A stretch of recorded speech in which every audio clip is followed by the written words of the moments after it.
You've been told to take control of your life, to plan every detail, to chase certainty like it's the only way to survive. But if that really worked, why are so many people still exhausted, still frustrated, still feeling like they're gripping too tightly to a world that refuses to be held? Why does control bring more fear, more tension, more sleepless nights? The truth is, most of what happens in life isn't yours to control. Not the past, not other people, not even your next breath. But that's not a reason to panic. It's the beginning of peace. Buddhist wisdom doesn't teach you how to control more. It teaches you how to suffer less, how to let go, not by force, but by understanding. Not by fighting the storm, but by learning how to float through it calmly, wisely, with a mind that doesn't resist every wave but rides it with grace. Tonight, you're not just going to fall asleep. You're going to let go of something heavy. Maybe a thought, maybe a fear, maybe the illusion that you had to hold it all together by yourself.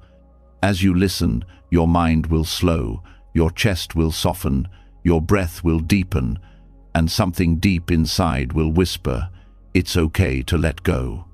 The teachings you'll hear are not just words, they are keys. Keys that unlock a quieter mind, a lighter heart, a freer life. Are you ready to stop holding on to what was never yours to carry? Then close your eyes and let's begin. You've just discovered the truth about control, that peace doesn't come from holding tighter, it comes from seeing clearer. And now it's time to go even deeper, because the biggest source of your stress, it's not the chaos out there, it's the commentary inside your head. And it all begins with one simple question: what moves, the wind or the flag? Two monks stood under a fluttering flag. One said, "It's the wind that moves." The other said, "No, it's the flag that moves."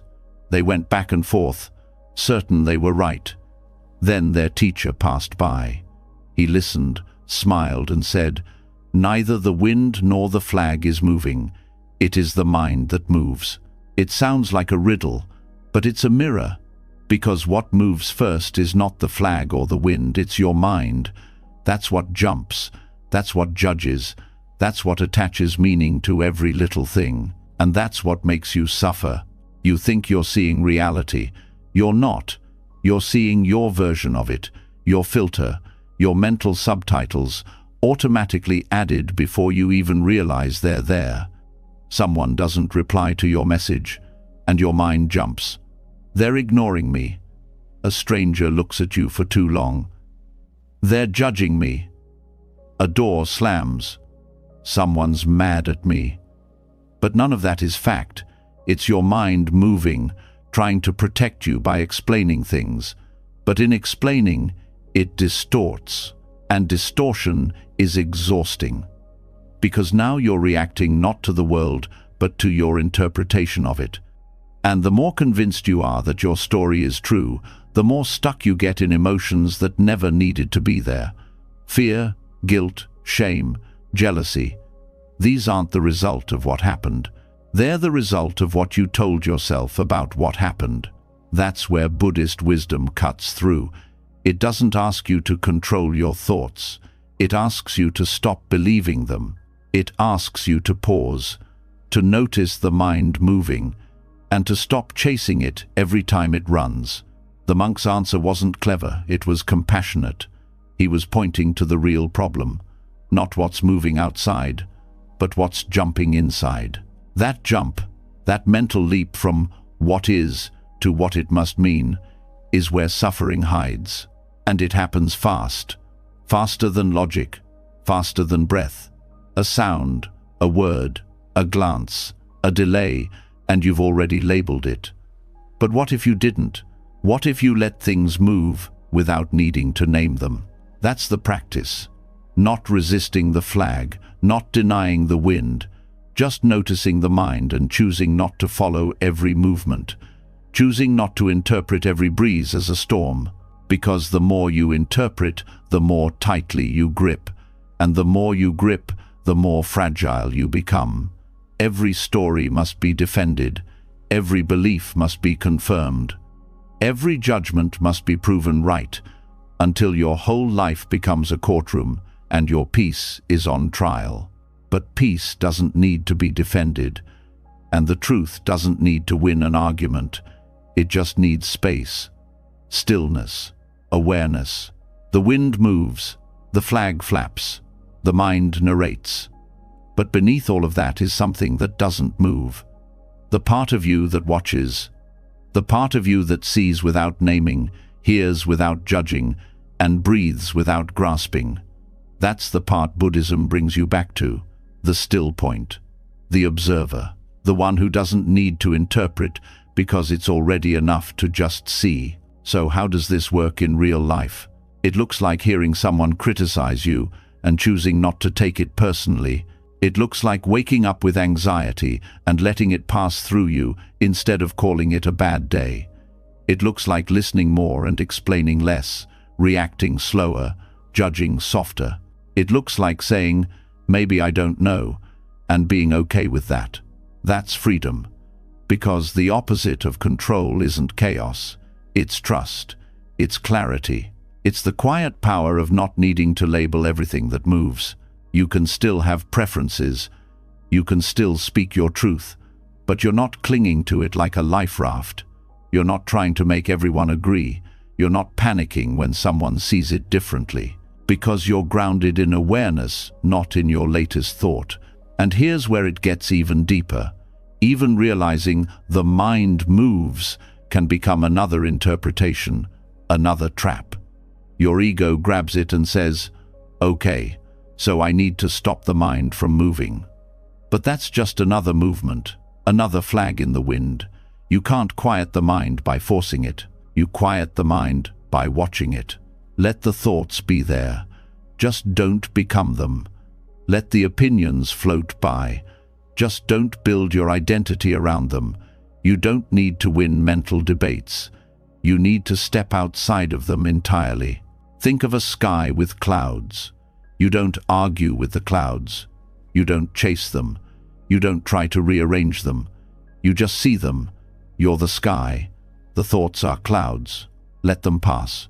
This doesn't make you passive. It makes you precise, present, fully here. Because when you're no longer distracted by what you think things mean, you finally start seeing what they actually are. You stop assuming what people feel. You stop predicting what tomorrow will bring. You stop analyzing every emotion, and you start living right here, in this breath, in this space, in this quiet place behind the noise. The mind will still move. That's what minds do. But now, you're not the one moving with it. You're watching, calm, steady, unshaken. And in that stillness, you find something wild, peace. Not because life got easier, but because you're no longer trying to translate every moment into a story you can control. You've dropped the commentary. You've released the need to label. And you've remembered that the truth doesn't speak in words. It speaks in silence, stillness, presence. So the next time you feel tension rise, ask yourself, what am I believing right now? What story is playing in my head? What if I didn't need a story? What if this moment didn't need to mean anything at all? Let go of the interpretation, and the emotion often lets go of you. That's the real shift. Not fixing the world, but no longer reacting to your mental version of it. Not controlling what others do, but releasing what you tell yourself it means. This is what the monk was pointing to. The stillness beneath the flag, the silence behind the wind, the awareness that isn't moved. Even when everything else island, you don't need to stop the wind. You don't need to pin the flag down. You just need to remember you're not the movement. You're the space that sees it. You're not the storm. You're the sky. And the more you rest there, the less you need to interpret. You stop needing closure. You stop needing everyone to agree. You stop turning your mind into a courtroom and your thoughts into laws. You start letting people be people, moments be moments, life be life. And that's when real peace shows up, quietly, naturally, without force. It's not the result of solving everything. It's what rises when you stop turning everything into a problem to solve. The mind moves, but you don't have to follow. You don't have to analyze. You don't have to grip. You can just watch the flag, feel the wind, breathe, and be. That's enough. It's always been enough. And now, you know how to return to that place. Whenever the mind moves, just come back. Back to the one who sees. Back to the stillness.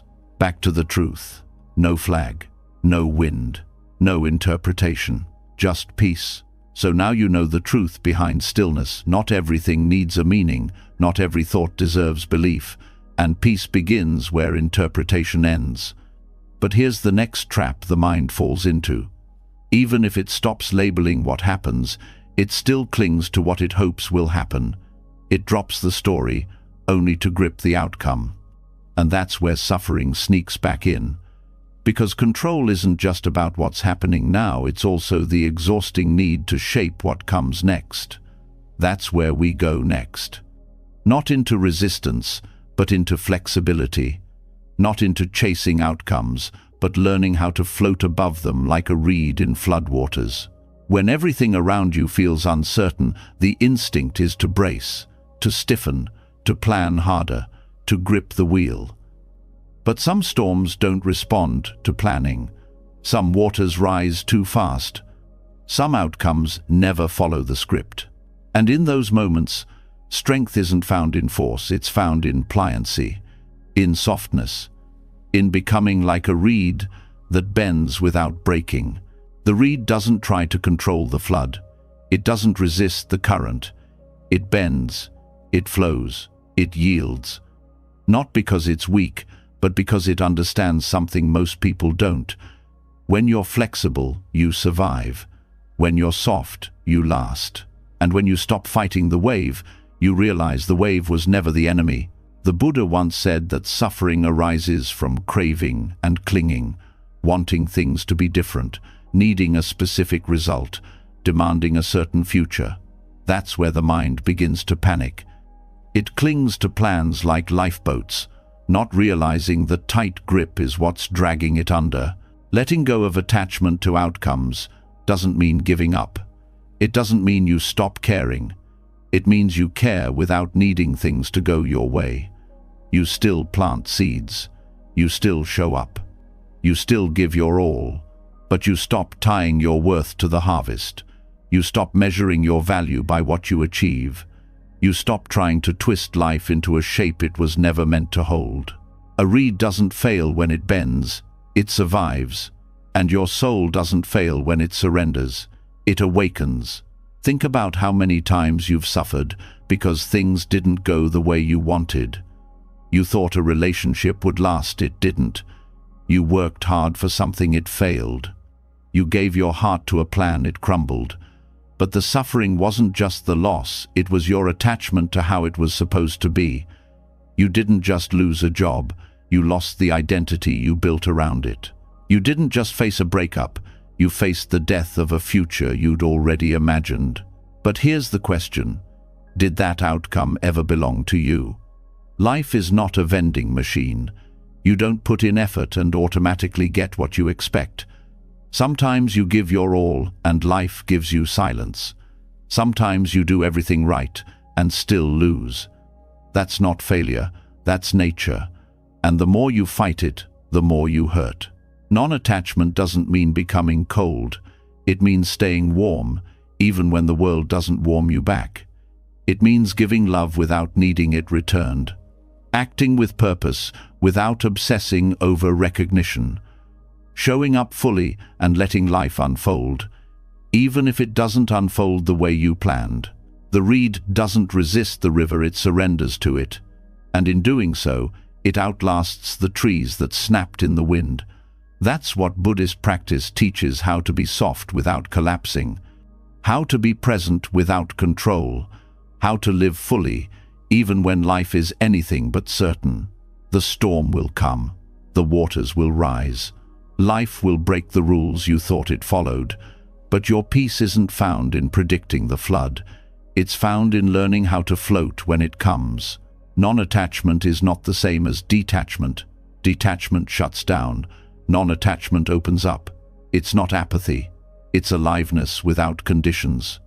It's showing up for the moment without demanding anything from it. It's loving what is without needing it to stay. Every time you cling to an outcome, you chain your joy to something outside yourself. You say, "I'll be okay if this happens. I'll be happy when this works. I'll love myself once I succeed." But that's not freedom. That's a prison disguised as ambition. Letting go doesn't make you powerless. It makes you powerful in a different way. It gives you the strength to be at peace even when things fall apart.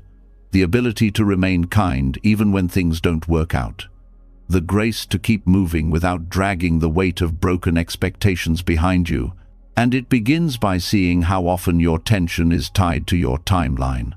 How often your anxiety rises not because of what is, but because of what isn't. The future you thought you needed, the result you were counting on, the scenario you rehearsed 100 times in your head. And when it doesn't happen, the crash isn't just disappointment, it's identity loss. But who are you if not your outcomes?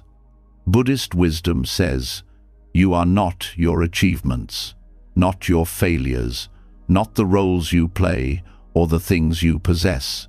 You are awareness, presence, compassion, in motion. And none of that is tied to how things unfold. The reed is still a reed, even when the water rises. When you stop needing the world to validate you, you finally start feeling whole. Non-attachment gives you back the present, because now you're not living for a future that may never come. You're not rejecting this moment just because it's not the one you ordered. You're here, alive, awake, and that's enough. Letting go of outcomes doesn't mean drifting through life without goals. It means having goals that don't own you, desires that don't define you, plans that don't punish you.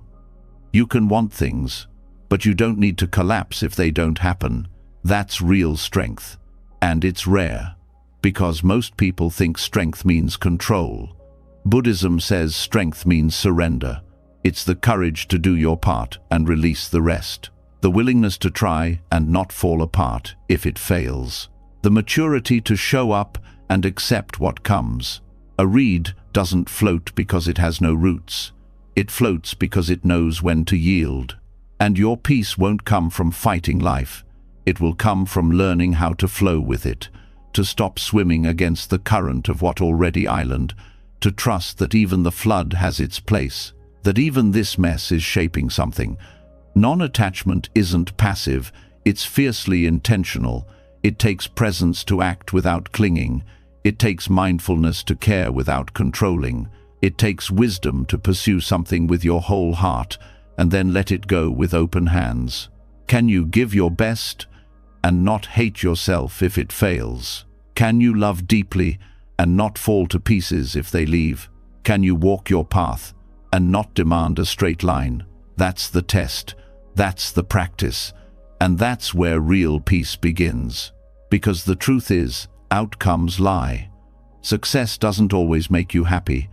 Failure doesn't always ruin you. Sometimes the worst thing that happens is the best thing for your growth. And sometimes the thing you thought would save you becomes the very thing that breaks you. So why keep attaching to what you can't predict? Why chain your joy to what you can't control? There's a deeper joy waiting underneath all that effort. A lighter way of being. A softer kind of power. The kind that doesn't bend reality to its will, but bends itself with grace when reality shifts. The kind that doesn't need to fight the current because it knows how to float. And floating is not giving up. It's staying up. It's staying open. It's staying kind when the plan changes. Staying calm when the storm hits. Staying you no matter what happens. That's the wisdom of the reed. And it's in you already. So stop resisting. Stop overthinking. Stop waiting for life to go your way before you allow peace. Let it rise. Let it change. Let it go. And float. Letting go of outcomes opens the door to something deeper. You start to realize that peace doesn't just come from releasing expectations, it comes from releasing the one who had the expectations in the first place. The tension wasn't just in the future you were clinging to. It was in the identity that needed the future to prove something. It was never just about what happens, it was about who you think it's happening to. And that's where the illusion hides in the self. The one you keep trying to protect, fix, defend, control. But what if that self isn't as solid as you think? There's a quiet teaching at the heart of Buddhism that most people avoid because it doesn't give easy comfort. It doesn't flatter the ego or sugarcoat reality. It whispers a truth that can shake your whole foundation, and yet, in that shaking, you find a freedom that nothing else can offer. The teaching is simple. There is no fixed self, no permanent you, no unchanging core inside that needs to control, win, succeed, or be right. And the moment you stop trying to protect that false center, life becomes lighter. The doctrine of anatta no self is not about denying your existence. It's about seeing clearly that what you call you is a process, not a person, a flow, not a fixture. Thoughts, feelings, memories, roles, preferences, all moving, changing, shifting, rearranging. And the suffering begins the moment you try to hold those pieces together as if they form a single solid thing, as if they define a self that must be maintained, defended, and proven. But that self is always slipping. You try to be confident, but self-doubt creeps in. You try to be kind, but anger shows up. You try to be strong, but grief knocks you over. And every time that happens, you suffer not just because of the emotion, but because it feels like a threat to your identity, as if something is wrong with you, as if you've failed to be consistent. But there's nothing wrong. That's what life, island-shifting winds, rising and falling tides. Emotions that come and go, roles that appear and fade. There was never a solid you to lose, only a process to witness. When you let go of the illusion of a fixed self, control starts to lose its grip. Because if there's no permanent self to protect, there's nothing to defend. You don't need to win every argument. You don't need to control every outcome. You don't need to constantly prove your worth. There's no you at the center of the storm, just weather, passing conditions, temporary clouds. The sky is untouched. Most of the pain you carry doesn't come from the world. It comes from the story of who you think you're supposed to be. You get attached to an idea, a version of yourself, and then life doesn't match it. Someone disrespects you. A failure happens. A plan falls through. And it's not just inconvenient. It feels personal, like an attack on your identity. But when you see there's no solid self to protect, those moments lose their weight. The arrow still strikes, but it doesn't sink so deep. You're not broken when things fall apart. You're just mistaking a passing experience for who you are. You're not your sadness. You're not your anger. You're not your success, your past, your fears, or your plans. You are the awareness that sees them. And that awareness doesn't need to control. It just witnesses. It doesn't grasp, it understands. Ego is the voice that says, I need to be in charge. But it's also the voice that says, I am the one being hurt. It's the one that attaches to every compliment and takes every insult as a wound. It builds itself on stories, and then spends its life defending them. But all it's defending is a reflection, a collection of thoughts about who you are. And those thoughts change, which means the identity they're built on changes too. When the Buddha taught no self, he wasn't trying to confuse people, he was offering liberation. Because if there's no self to cling to, there's nothing to hold back, nothing to fix, nothing to maintain. Just experience unfolding moment by moment. You get to release the pressure of being someone. You don't have to get it right. You don't have to hold it all together. You don't have to prove your worth through achievements, relationships, or perfection. You're not the actor on stage trying to stay in character. You're the space where the play is being watched. The more you relax into that, the more control becomes irrelevant. Because you're not trying to manage a story anymore, you're letting go of the need to have one. You're letting go of the question, who am I? And living the answer in silence. This doesn't make you numb, it makes you clear. Because when you're no longer focused on protecting an identity, you can actually connect. Listen without defensiveness. Speak without fear. Move through life without armor.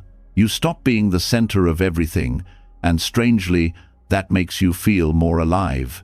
Because now, you're part of it all. Not separate, not isolated, just another wave in the sea, another leaf on the tree. And in that surrender, you find peace. Anatta doesn't erase your personality. It reveals it as a dance, not a statue, a song, not a structure. You're not static, you're streaming. And the less you fight that, the more at ease you feel. All your roles become lighter. You can be a parent, a partner, a worker, a dreamer, without being defined by any of it. When a role changes, you don't fall apart. Because you were never just that one thing. You were always more and less. You were always something wider than any title, something deeper than any name. And when you stop being attached to who you think you are, you stop needing to control how others see you. Their opinions become weather, their praise becomes wind, their judgment becomes passing noise. None of it touches the space that simply sees. So much of human pain comes from the craving to be seen a certain way, the fear of being misunderstood, the panic of being wrong. But all of that fades when the center of the storm disappears, when the one who was gripping so hard realizes there was nothing to protect. There's a freedom in disappearing, not vanishing from life, but from the weight of identity. You're still here, still alive, still acting, loving, moving, choosing. But it's not about defending a self anymore. It's about dancing with the moment. Control starts to fall away. Because the one who needed to be in control, the fixed ego, the tight identity, the imagined center, was never real. Just a thought, just a pattern, just a story passed down by fear and habit. And the story was heavy. I am this. I must be that. They must see me a certain way. I can't fail. I can't be weak. I must always stay in control. That voice ruled you until you started seeing through it. Now you see there's no solid I to suffer. Just conditions, just sensations, just causes and effects, just flow. When joy comes, it doesn't mean you are good. When sadness comes, it doesn't mean you are failing. It's just what's here, just the weather of now. No need to add labels. No need to say, this is who I am. Just notice, breathe, let it pass. This is not easy at first. The mind wants something solid to hold on to. But solidity is not where peace lives. It lives in the letting go, in the resting back, in the brave act of not grasping anything, not even yourself. The less self you cling to, the more freedom you feel. Because now, you don't need to control everything around you. You don't need to fix everyone's view of you. You don't need to chase success to prove your value. You just live, fully, honestly, softly. Letting go of the self doesn't make you less. It makes you limitless. Because now, you can be anything, flow in any direction, adapt to any change. You don't break when your identity shifts. You don't panic when your image fades. Because you know that was never you to begin with. You're not here to control the world. You're here to wake up inside it. You're not here to defend a role. You're here to dissolve into presence. And presence doesn't need a name. It just, island always, already, enough. When the illusion of self begins to dissolve, something else begins to collapse with it, the craving to feel permanent, stable, unchanging. Because once there's no fixed you to defend, there's also no ground that needs to hold still forever. But the mind still reaches, it looks for something to anchor to.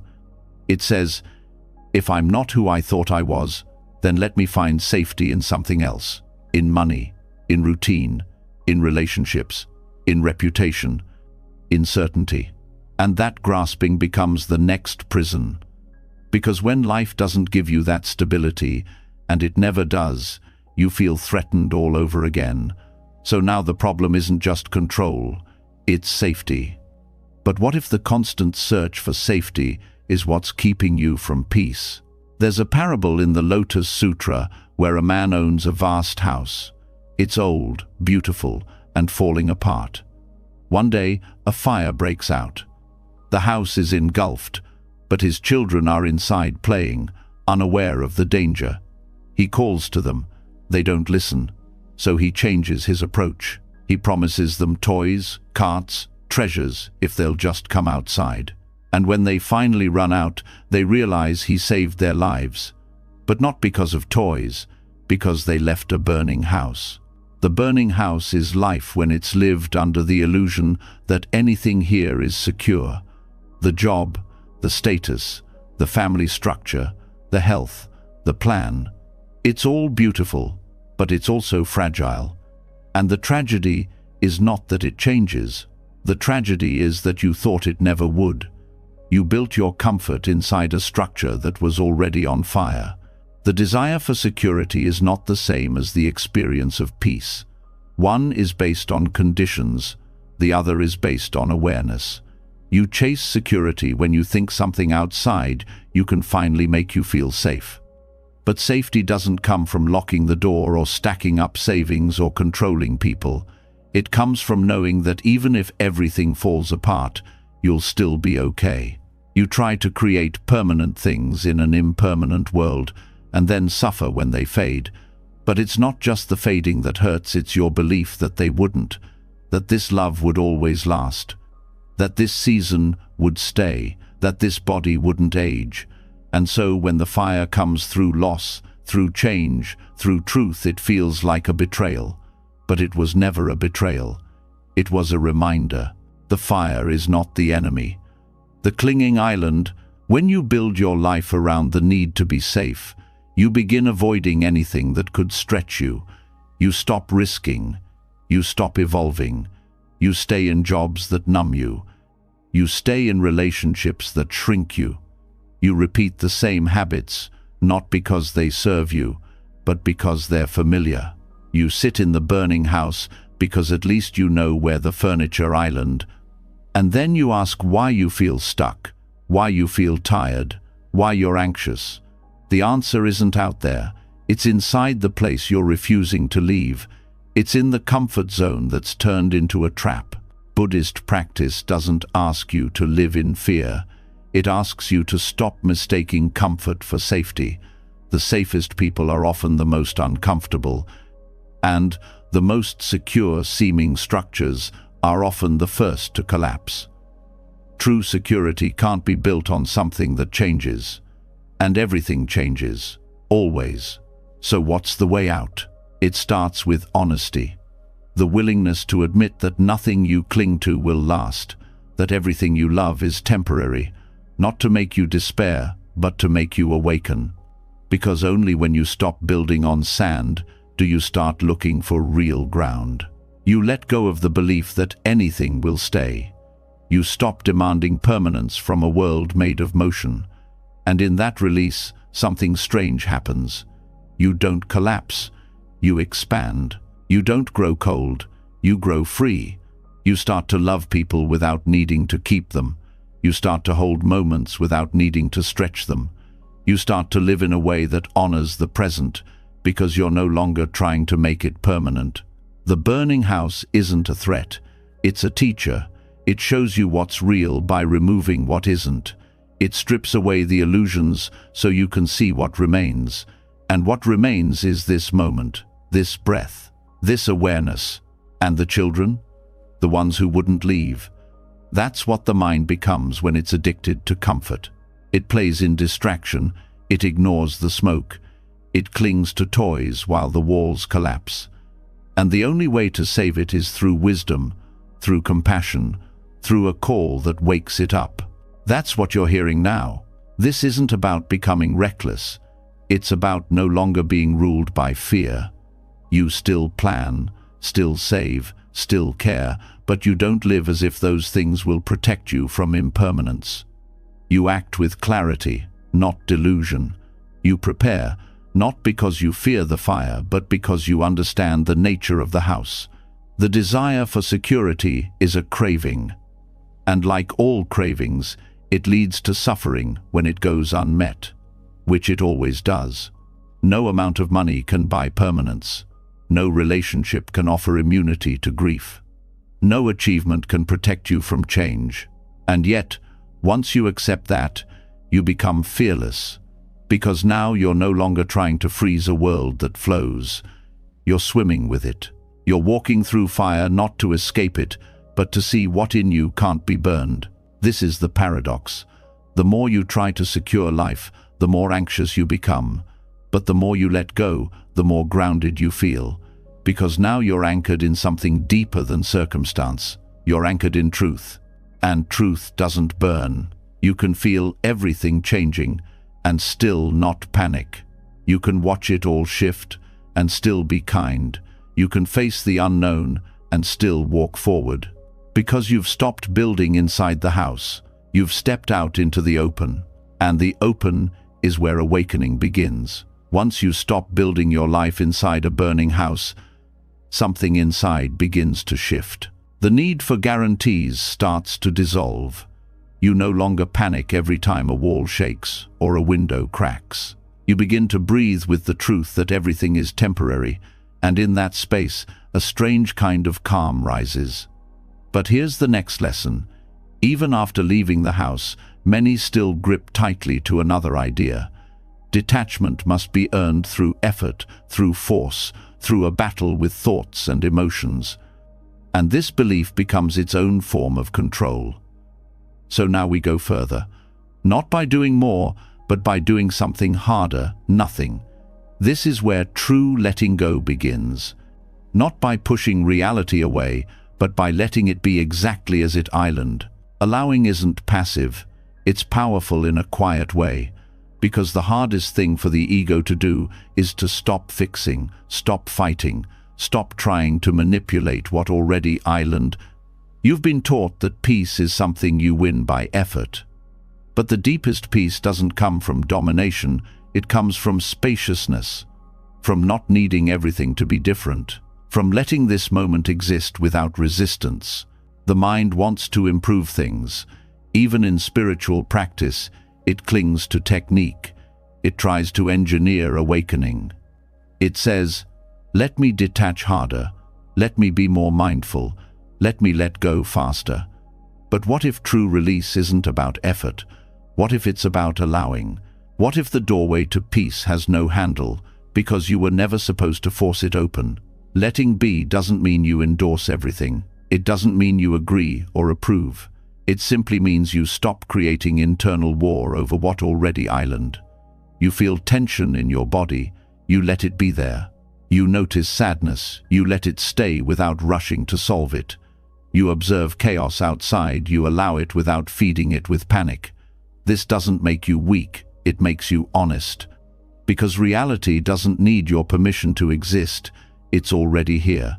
And it doesn't need your constant evaluation to be real. Allowing doesn't mean you give up your voice, your action, your boundaries. It means you take the fight out of your nervous system. You can still respond, but not from urgency, not from reactivity, not from the illusion that peace depends on controlling every detail. The truth is, most of your suffering isn't caused by pain, it's caused by your refusal to let pain exist, your judgment of it, your resistance to it, your demand that it leave before you agree to be whole. Buddhism speaks of the middle way, not indulgence, not suppression, but allowing, observing what arises, watching it peak, letting it pass, nothing clung to, nothing rejected. Just a wide awareness that says, this too, this breath, this thought, this discomfort, this stillness, no fixing, no fighting, no needing anything extra. You think letting go means pushing something away, But often, letting go means relaxing your grip and letting it stay until it's ready to go on its own. That's trust.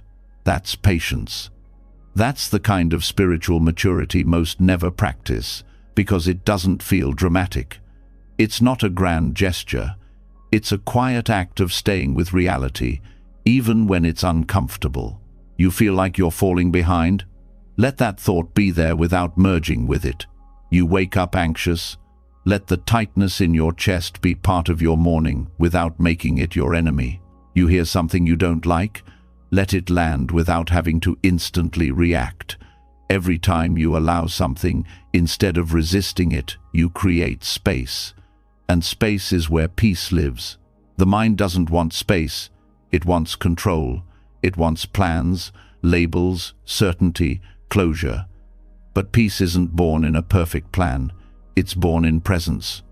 Spacious, grounded, unconditional presence. The kind that watches thoughts without becoming them. That feels feelings without trying to delete them. That sees chaos and stays still. Allowing means surrendering to the fact that life is not a project to be completed. It's a process to be experienced. And not all of it will make sense. Not all of it will feel good. But none of it has to be a problem. It just island. Letting that be true is not defeat. It's wisdom. You've been trained to believe that change only happens through resistance. But the deepest changes often happen through relaxation. When you stop pushing, the system resets itself. When you stop judging, your emotions begin to soften. When you stop correcting, your awareness expands on its own. Letting be doesn't mean you enjoy every moment. It means you stop arguing with the ones you don't enjoy. You allow what hurts, not because you want it to stay, but because fighting it gives it power. You allow what's unknown, not because you like uncertainty, but because denying it won't make the answers arrive any faster. The moment you stop saying, "This shouldn't be happening," a new level of clarity opens, because now you're not caught in the war of preference. You're not adding noise to noise. You're not trying to rip the moment apart just to feel in control. That's what makes allowing so powerful. It doesn't change the moment, it changes you. It doesn't erase the difficulty, it removes the suffering you added on top of it. The same event, now held with less tension. The same emotion, now met with less fear. You start to see that peace is not the absence of chaos. It's the presence of non-resistance. It's not that the storm stops, it's that you stop trying to control the rain. This doesn't mean you stop caring, it means you stop forcing. There's a difference between doing something with awareness and doing something with tightness. One is compassionate, the other is desperate. Letting be is how you stay open without falling apart. It's not easy, because your habits will want to correct everything. Your ego will whisper that allowing is weakness. That surrender means giving up. But that's not true. Letting be is not passive. It's intimate. It takes courage to sit with discomfort. It takes strength to be quiet inside when everything outside screams for reaction. You don't need to fix your fear. Let it be there. You don't need to silence your mind. Let it move. You don't need to rush toward peace. Peace comes when you make room for whatever's here. The more you allow, the less you panic. You see pain as passing, not permanent. You notice thoughts but don't get pulled into their gravity. You stop trying to escape your life, and you begin to enter it moment by moment, breath by breath. This kind of letting go isn't loud, it doesn't announce itself, but it's powerful. Because the moment you stop resisting, your awareness becomes vast.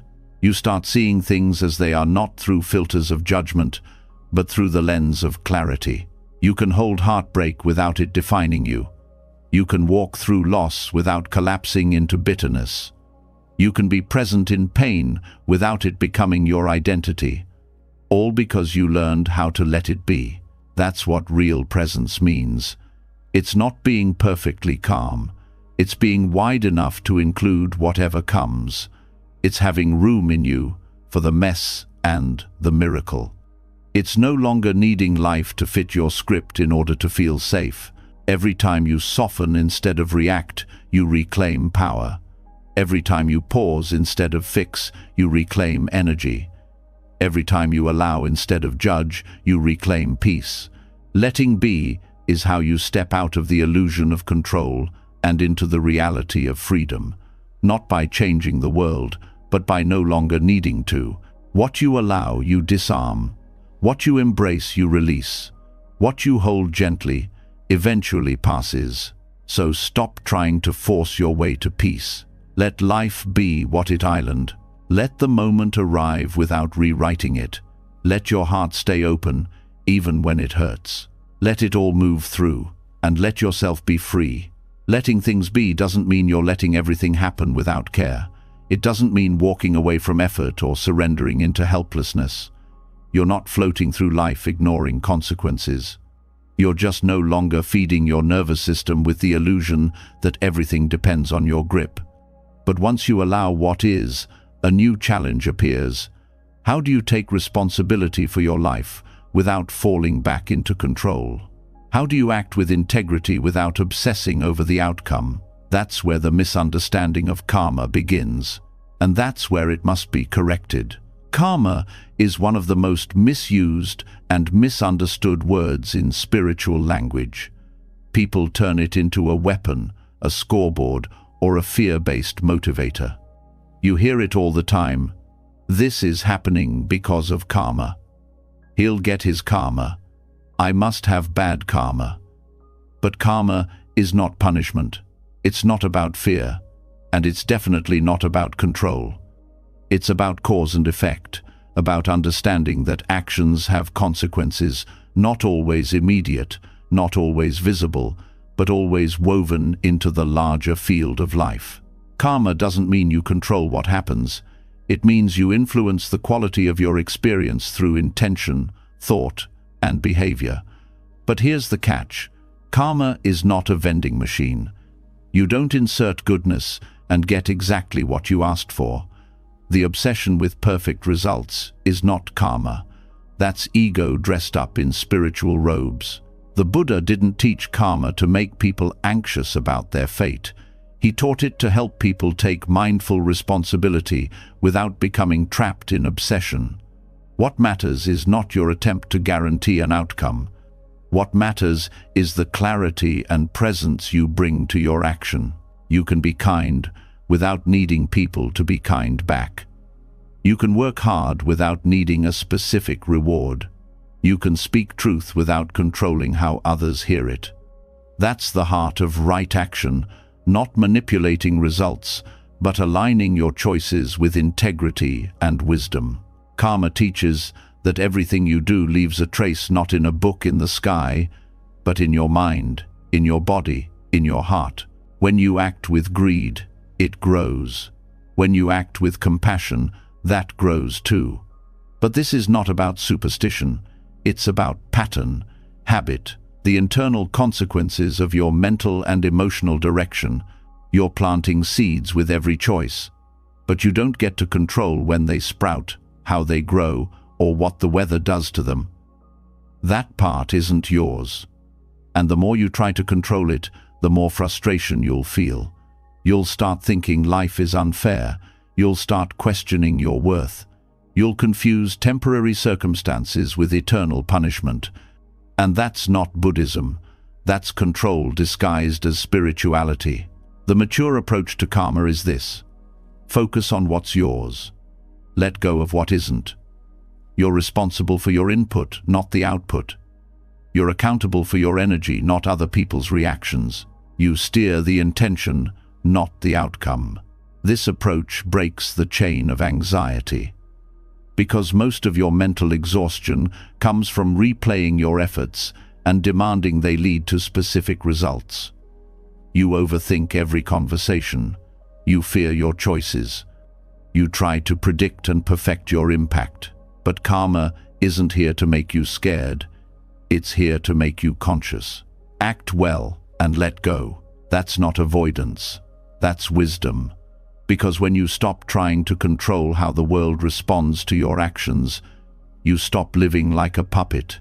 You stop chasing the applause. You stop fearing the silence.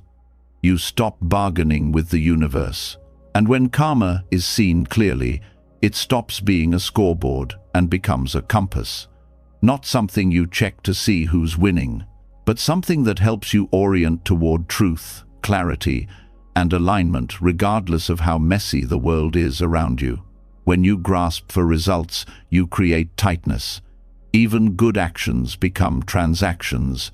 You meditate to get peace. You donate to get credit. You help others to feel superior. You pretend to be selfless, but deep down, you're keeping score. And that scorekeeping creates inner pressure. Because now, if life doesn't reward you on time, you feel cheated. You think you failed. You wonder why it's not working. But karma was never a game of short-term wins. Karma doesn't promise control. It promises coherence. Your actions shape your inner landscape. Not because someone's watching, but because your choices change your mind. Your intentions shape your perception. Your repeated thoughts create grooves that become your default reactions. Karma is the architecture of your own mental home. So yes, you still have power, but it's a different kind of power. Not over others, not over fate, but over how you move through this life. And that power is more than enough. It lets you shift your identity from victim to participant, from blamer to builder, from grasping to giving. You stop asking, "Why is this happening to me?" and start asking, "How am I meeting this moment?" This shift matters, because when things go wrong, your mind will reach for certainty. It will want someone to blame. Often that someone is you. You'll start using karma as a weapon. I must have done something wrong. Maybe I deserved this. But that's not wisdom, that's shame. And shame has nothing to do with awakening. Karma doesn't shame you. It guides you. It reflects your patterns, not your worth. It shows you how your past choices ripple into the present, not to punish you, but to help you see the link between cause and effect more clearly. And once you see that, you become free not from life, but from confusion. You stop expecting fairness in the short term. You stop demanding guarantees. You stop using spiritual effort as a tool to fix everything. Instead, you act because it's right. You choose presence because it brings clarity. You tell the truth because it clears the air, not because it wins you anything. You let the river of results flow. You place your oar in the water and row with care, but you don't control the current. You shape your karma with mindfulness, not fear. And yes, some people will seem to act selfishly and still succeed. Some will lie and still be loved. Some will harm and still receive applause. That's not your business. You don't see their inner landscape. You don't feel the cost of their habits. You don't know what storms they sleep with. And even if you did, it wouldn't help, because karma isn't about justice in your eyes. It's about inner alignment over time.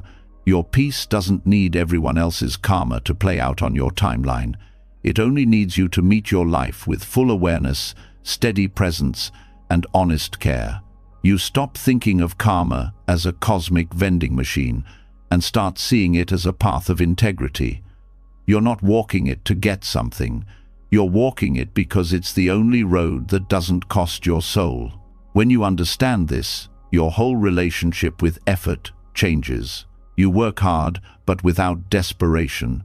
You love deeply, but without demand. You speak truth, but without clinging to how it lands. This doesn't mean you don't feel. You'll still have hopes. You'll still care. But you're not building your sanity around outcomes anymore. You're building your peace around process, around presence, around how you show up. That's the real fruit of karma. Not guarantees, but groundedness.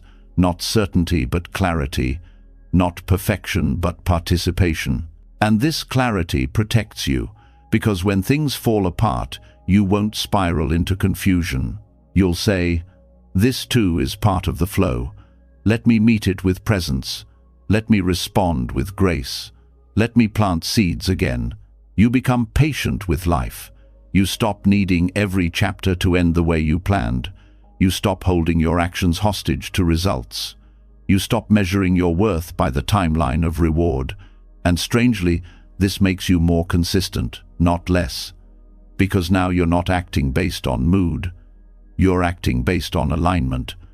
Not because of fear, but because it's who you are. You are no longer waiting for life to clap for you. You are clapping for life every time you choose intention over impulse, compassion over control, presence over panic. You are not karma's victim. You are its sculptor.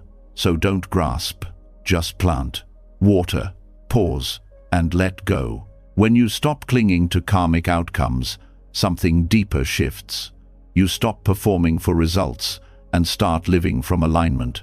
You take responsibility without dragging around the weight of obsession. But even when intention is pure, even when your actions are wise, pain still finds a way in. Life still delivers loss, disappointment, and unexpected turns. And the mind, trained to control and correct, tries to resist what's already happened. It holds on to the moment, replays it, resists it, and that resistance becomes the second wound. The Buddha called this the second arrow, not the pain itself, but your reaction to it. The first arrow is life, the second is your fight with it. Pain by itself is sharp, but simple. Something breaks, someone leaves, a plan fails, a body aches. That's the first arrow. It lands quickly and without warning. But the suffering that follows, that's not the pain anymore. That's the mental storm that says, this shouldn't have happened. I should have known better. This always happens to me. Why can't I get it right? The first arrow is unavoidable. The second is optional. You don't choose what happens, but you can choose how long you bleed. Most people live in the second arrow. They think it's normal to rehearse regret 100 times, to carry old wounds like they're proof of failure. They think reliving the moment will give them back control. But it doesn't. It tightens the knot.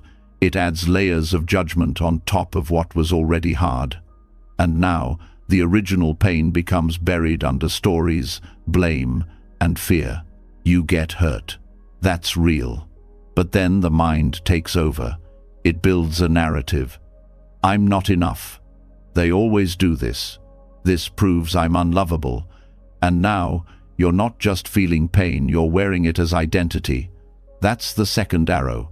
The problem isn't that you feel. The problem is that you personalize. You take an event and turn it into evidence. You take a moment and turn it into a verdict. And in doing so, you suffer long after the arrow has passed. Buddhist practice doesn't promise you a painless life. It shows you how to meet pain without multiplying it. It teaches you to feel fully without identifying with the feeling. It shows you how to make space around the arrow instead of pushing it deeper. You're allowed to hurt. You're allowed to cry. You're allowed to ache. But you're not required to narrate your pain into a story of failure. You're not obligated to turn loss into identity. You're not meant to live inside the wound. When something goes wrong, the ego tries to fix the past by obsessing over it. It replays the moment, rewrites the dialogue, rehearses better decisions, but none of that helps. Because the moment is gone. It already happened. And the second arrow doesn't heal it, just keeps the pain alive. You don't have to forget. But you do have to stop resisting, because resistance doesn't remove the hurt, it traps it. It presses it against your nervous system and forces you to relive it every time your mind gets quiet. Letting go of the second arrow means learning how to sit with what is, without punishing yourself for it. You don't ask, why did this happen to me? You ask, can I let this hurt without turning it into a lifelong scar? Because pain is part of being alive, but suffering is the refusal to feel it without judgment. You've been taught to be strong by pushing pain away, but real strength comes from allowing it without collapse, from letting the pain speak without letting it take over your voice. from facing it without adding the extra weight of blame, shame, and rumination. The second arrow disguises itself as logic. It sounds like problem-solving. It pretends it's helping, but really, it's fear. It's your mind scrambling for certainty in a world that doesn't give any. It's your ego trying to rewind the tape and control what's already been written. The first arrow may be out of your hands, but the second one, that's yours to drop. You start by noticing it. You pause when the story begins. You feel the original pain, and you stop the spiral that follows. You stop turning it into identity. You stop comparing it to other people's journeys. You stop stacking it against your past. You say, yes, this hurts, and that's okay, but I don't need to carry it longer than I have to. You stop feeding the fire with thoughts. You give yourself space instead, breath instead, compassion instead. You allow the pain to move without clinging to it, without weaponizing it, without building a shrine around it. And with time, something beautiful happens. The pain passes, not because you forced it, but because you didn't trap it. Suffering stays when it's resisted. But when you let pain be pain, it becomes a wave. It rises, it crests, it falls, and you remain. You don't need to explain the arrow. You don't need to understand why it came.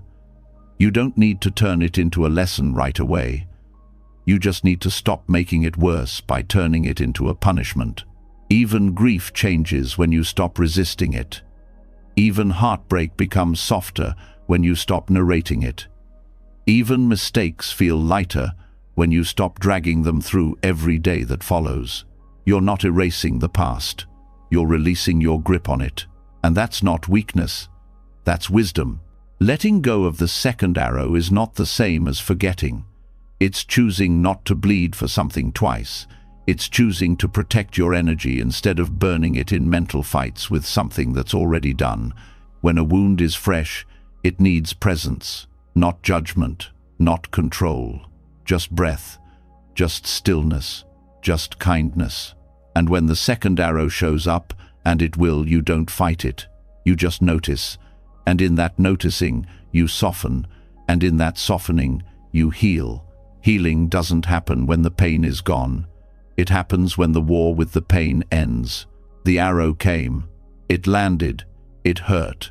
That's real. But you can stop pulling it out and stabbing yourself with it over and over. Let it be what it was. Let it teach what it teaches. Let it pass when it's ready. You're allowed to move forward, even if it still aches, even if it's not fair, even if no one apologized.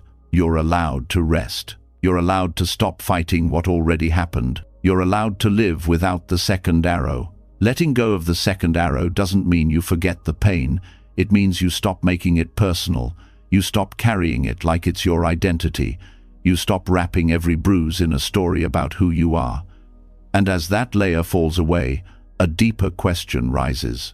If you're not the one who needs to relive the past, if you're not the one being punished by your pain, then who exactly is this you that's trying to steer everything? Who is the one feeling in control or out of control? The more you look for that solid center, the more it slips through your fingers. And that's not a failure. That's the next lesson. It's time to meet the illusion of the charioteer. In the Buddhist text Milinda Panya, there's a dialogue between King Milinda and the monk Nagasena. The king asks, "Who are you? What is Nagasena?" And Nagasena replies with a question of his own. What is a chariot? Is it the wheels, the axle, the seat, the yoke, the reins? Or is it just the name given to a collection of parts? If the parts are removed one by one, where does the chariot go? The same is true for the self. You're taught to think there's someone at the center, driving the body, managing the emotions, guiding the thoughts. A little charioteer behind your eyes, holding the reins. But the more you look, the more you realize there's no driver, just movement, just sensation, just a collection of parts, constantly shifting. The chariot metaphor doesn't deny your experience. It just shows you that what you call you is not a single separate thing. It's a process, a temporary coordination, a dance of causes and conditions. Thoughts arise, but not from a thinker. Emotions move, but not from a controller. Choices happen, but not from an isolated self. This can feel unsettling at first, the idea that there's no one in charge, but that discomfort comes from the mind's addiction to identity. It wants to be someone, it wants to be a captain, but Buddhist wisdom reveals that the sense of I is just a bundle of habits, a stream of conditioning, not a fixed thing, but a story. You don't control your heartbeat, you don't choose your thoughts, you don't decide your memories. You react, you respond, you move, but all of it happens in a field of interdependence. And the deeper you look, the less you find a single point of origin. There's no true owner, just unfolding. This doesn't make life meaningless. It makes it lighter. Because if there's no central self to carry, there's no central self to protect, no image to defend, no ego to polish. Just experience fluid, temporary, real. The charioteer illusion is what makes you suffer when life breaks your plans. You feel like you've lost control. But how could you lose something you never had? There was never a single you at the controls. There were only shifting responses to shifting conditions. When you think you're the driver, every misstep becomes a personal failure. Every mistake becomes shame. Every detour becomes fear. But when you understand you're the chariot, not the driver, you stop blaming yourself for every turn. You start riding with awareness, not clinging. The body, the feelings, the perceptions, the mental formations, the consciousness, these are the aggregates. They make up what we call the person. But none of them, alone or together, form a fixed self. Just like wheels, axles and reins don't make a true chariot. It's all designation, useful for conversation, dangerous when believed as reality. This shifts how you relate to your experience. When anger arises, you no longer say, "I am angry." You say, "Anger is present." When fear arises, it's not, "I am afraid," but fear is happening. There's distance, clarity, a gentle gap between stimulus and self. And in that gap, there's freedom. You're not dissolving into nothing. You're discovering that you were never a thing to begin with. You're not the driver. You're the whole process. And that process doesn't need to be controlled, it needs to be witnessed. This is where peace begins. Not in grasping harder, not in fixing the narrative, but in letting the story soften, letting identity become transparent, letting the reins fall away and realizing the horses are running without a master and always have been. Most of the pressure you carry is the result of believing you're supposed to be someone, that you're supposed to always know, always lead, always decide with full control. But once you see that the charioteer is a construction, not a fact, the pressure breaks open. You can still act, but now without attachment. You can still speak, but now without defensiveness. You stop trying to become someone. You start showing up as presence. Without a fixed driver, you stop fearing mistakes. They're not threats to your identity. They're just part of movement. You stop fearing judgment. It's not about you. It's about projections, preferences, perspectives. You stop fearing uncertainty, because the one who needed guarantees never really existed, and yet your life becomes more honest. You're not hiding behind roles. You're not obsessed with status. You're not measuring your worth by how well the chariot performs. You're aware that all of it, every experience, is part of a passing show. Even your name is just a label, useful but not ultimate. The moment you think, "I am this," suffering begins. Because now, anything that threatens that idea feels dangerous. But if there's no fixed I, there's nothing to defend. You're free to evolve, free to adapt, free to be. You don't disappear. You become clear. You start living from awareness, not identity. And awareness doesn't grasp, it doesn't judge, it doesn't perform, it sees. This is what the Buddha pointed to, not a self that controls, but a flow that unfolds. Not a driver at the wheel, but a process in motion. And the more deeply you accept that, the more softly you begin to live. You stop demanding consistency from yourself. You allow contradictions, moods, changes. You stop punishing yourself for not being the person you used to be, because now you know you never were. Even your mistakes become easier to face, because they're not a stain on a permanent self. They're just patterns to be understood, conditions to be studied, habits to be shifted. No shame, just learning. This kind of clarity doesn't remove emotion. It transforms your relationship to it. You still feel, but you no longer fuse with every feeling. You still experience thought, but you no longer believe every thought. You stop building an identity out of impermanent parts. And when you stop being the charioteer, life feels lighter, because you're no longer carrying the impossible task of managing every outcome, proving every worth, securing every opinion. You're not less human. You're more present, not steering, but sensing, not driving, but dancing, not possessing, but participating. And somehow, from that place, you make fewer harmful choices. Because your actions don't come from ego, they come from clarity, from care, from the realization that you're not a fixed self, you're part of a vast field of interconnection. So you act with kindness, speak with intention, move with humility. Not to prove who you are, but because you no longer need to. The chariot still moves, but it moves freely, lightly, without the illusion of a driver weighing it down. You were never the one in control. You were always the one aware. And now you know. And once the illusion of the charioteer falls away, there's nothing left to manipulate, no one left to demand perfection from. Just breath, just unfolding. And yet, even here, something sneaky creeps in. The desire for stillness, the grasping for peace.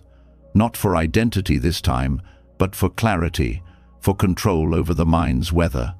The obsession with understanding everything, with having a clear head, a quiet soul, a perfect explanation. But that's just another trick, another costume for the same craving. And it's time now to see it for what it is: clouds in the mind.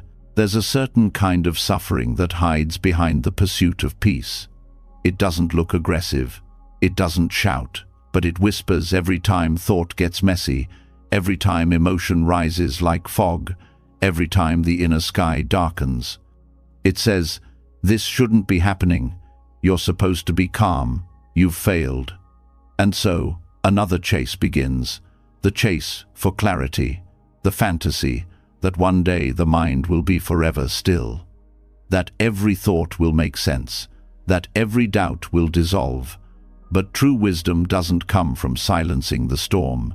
It comes from letting the storm be a storm. The mind, like the sky, was never meant to be cloudless. Thoughts drift, emotions swirl, ideas take shape and dissolve. That's not a problem. That's nature. Suffering begins when this movement is resisted, when thoughts are treated like threats, when restlessness is seen as wrong. But a sky without clouds is just another form of craving. It becomes an ideal, a spiritual performance, something to achieve. And in that achievement mindset, freedom is lost. Peace isn't the absence of mental weather. It's the willingness to let clouds come and go. Thoughts don't have to be perfect. They don't even have to be pleasant.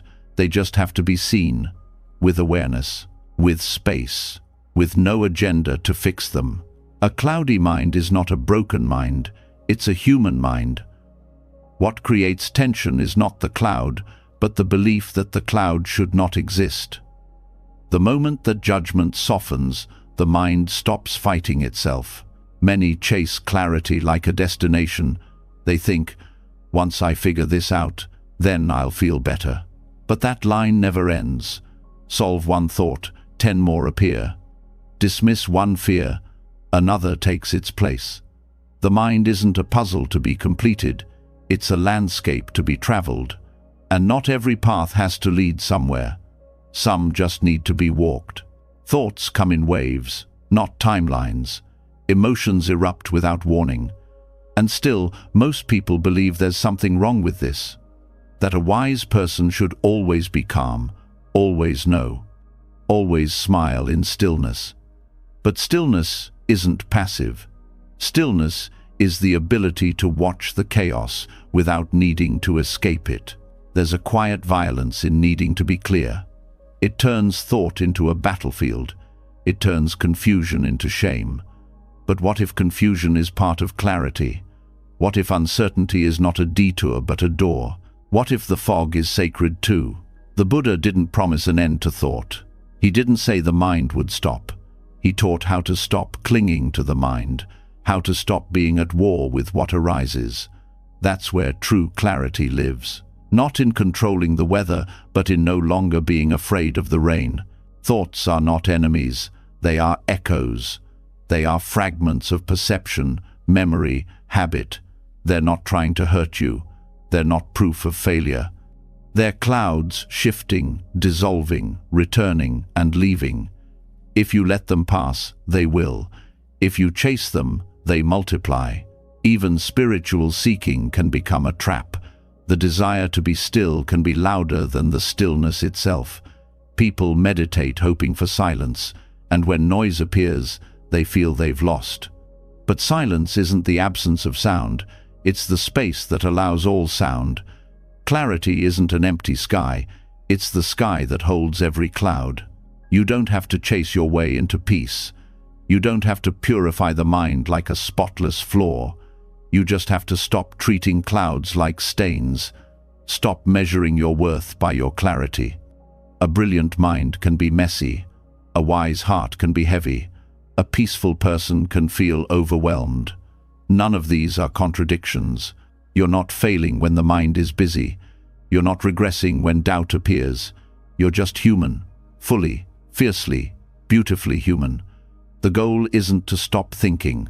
The goal is to stop believing that every thought is urgent. Craving clarity turns meditation into performance. It turns rest into effort. It turns awareness into judgment. But true insight is quiet. It does not insist. It does not conquer. It waits. And it welcomes. Let the mind wander. Let it loop. Let it speak its fears. You don't have to fix it. You don't have to silence it. Just don't follow it. Don't chase. Don't run. Let it pass like wind across a lake ripples, not ruin. Sometimes peace means letting it be noisy. Sometimes clarity means standing in the fog. Sometimes the most enlightened choice is to stop trying to be enlightened. You can sit with confusion. You can hold space for not knowing. You can allow contradiction. That is strength. That is maturity. That is freedom. If you stop chasing clouds, they lose their power. If you stop needing the mind to be silent, it calms itself. Not always, not instantly, but naturally, like dust settling after the breeze lets go. You were never meant to live in a clear sky. You were meant to live in the whole sky, the one that rains, that storms, that glows, that shifts, and through all of it remains wide and open and alive. Some thoughts will return, some feelings will linger, but none of them define you. They are weather patterns, not truths. You don't need to argue with the clouds. You just need to recognize the sky. You can still act with purpose, still speak with care, still show up fully, but not because the mind is empty, because you no longer need it to be. You stop waiting for the perfect mood to begin. You stop needing the storm to pass before you rest. You stop hoping the world gets quiet so you can feel okay. You start being okay, even when it's not quiet. This is the end of spiritual striving, not the end of effort, but the end of self-aggression. You work with the mind, not against it. You sit with it, not above it. You begin to see that true clarity is not crystal, it is fluid. Not sharp, it is soft. Not blinding, it is warm. And eventually, you stop asking for a better moment. You stop searching for a better version of yourself. You just return to now, as it island cloudy, open, alive, because that is enough, and you are enough, even with the clouds, especially with the clouds. And once the clouds are allowed to drift freely across the sky of the mind, a deeper realization surfaces. Perhaps the pursuit itself was the final illusion. Not just the chase for peace, but the chase for something bigger, something brighter, enlightenment, liberation, the end of all suffering. Even this, in its most sacred form, can harden into a hidden form of clinging. The heart whispers, just one more insight, just one more breakthrough, and then I'll be complete. But what if that too must be released? What if the final freedom isn't found at the mountaintop, but in the quiet descent back to the market square, empty-handed and whole? That's the silent wisdom of the ox-herding pictures. The ox-herding pictures are 10 ancient Zen illustrations that trace the path of spiritual awakening. They begin with a seeker searching for the ox symbol of the true self, or the awakened mind, and end not with some glowing transcendence, but with the seeker returning to ordinary life, not as a teacher, not as a master, but as no one in particular, just a person barefoot in the mud, smiling among the people. The first pictures are about effort, the struggle, the search, the restless journey of trying to find what was never lost. A man looking for the ox he's never really been apart from, and so he looks in books, in rituals, in concepts, in silence, in teachers. And every glimpse of the ox feels like a success. Every step feels like progress.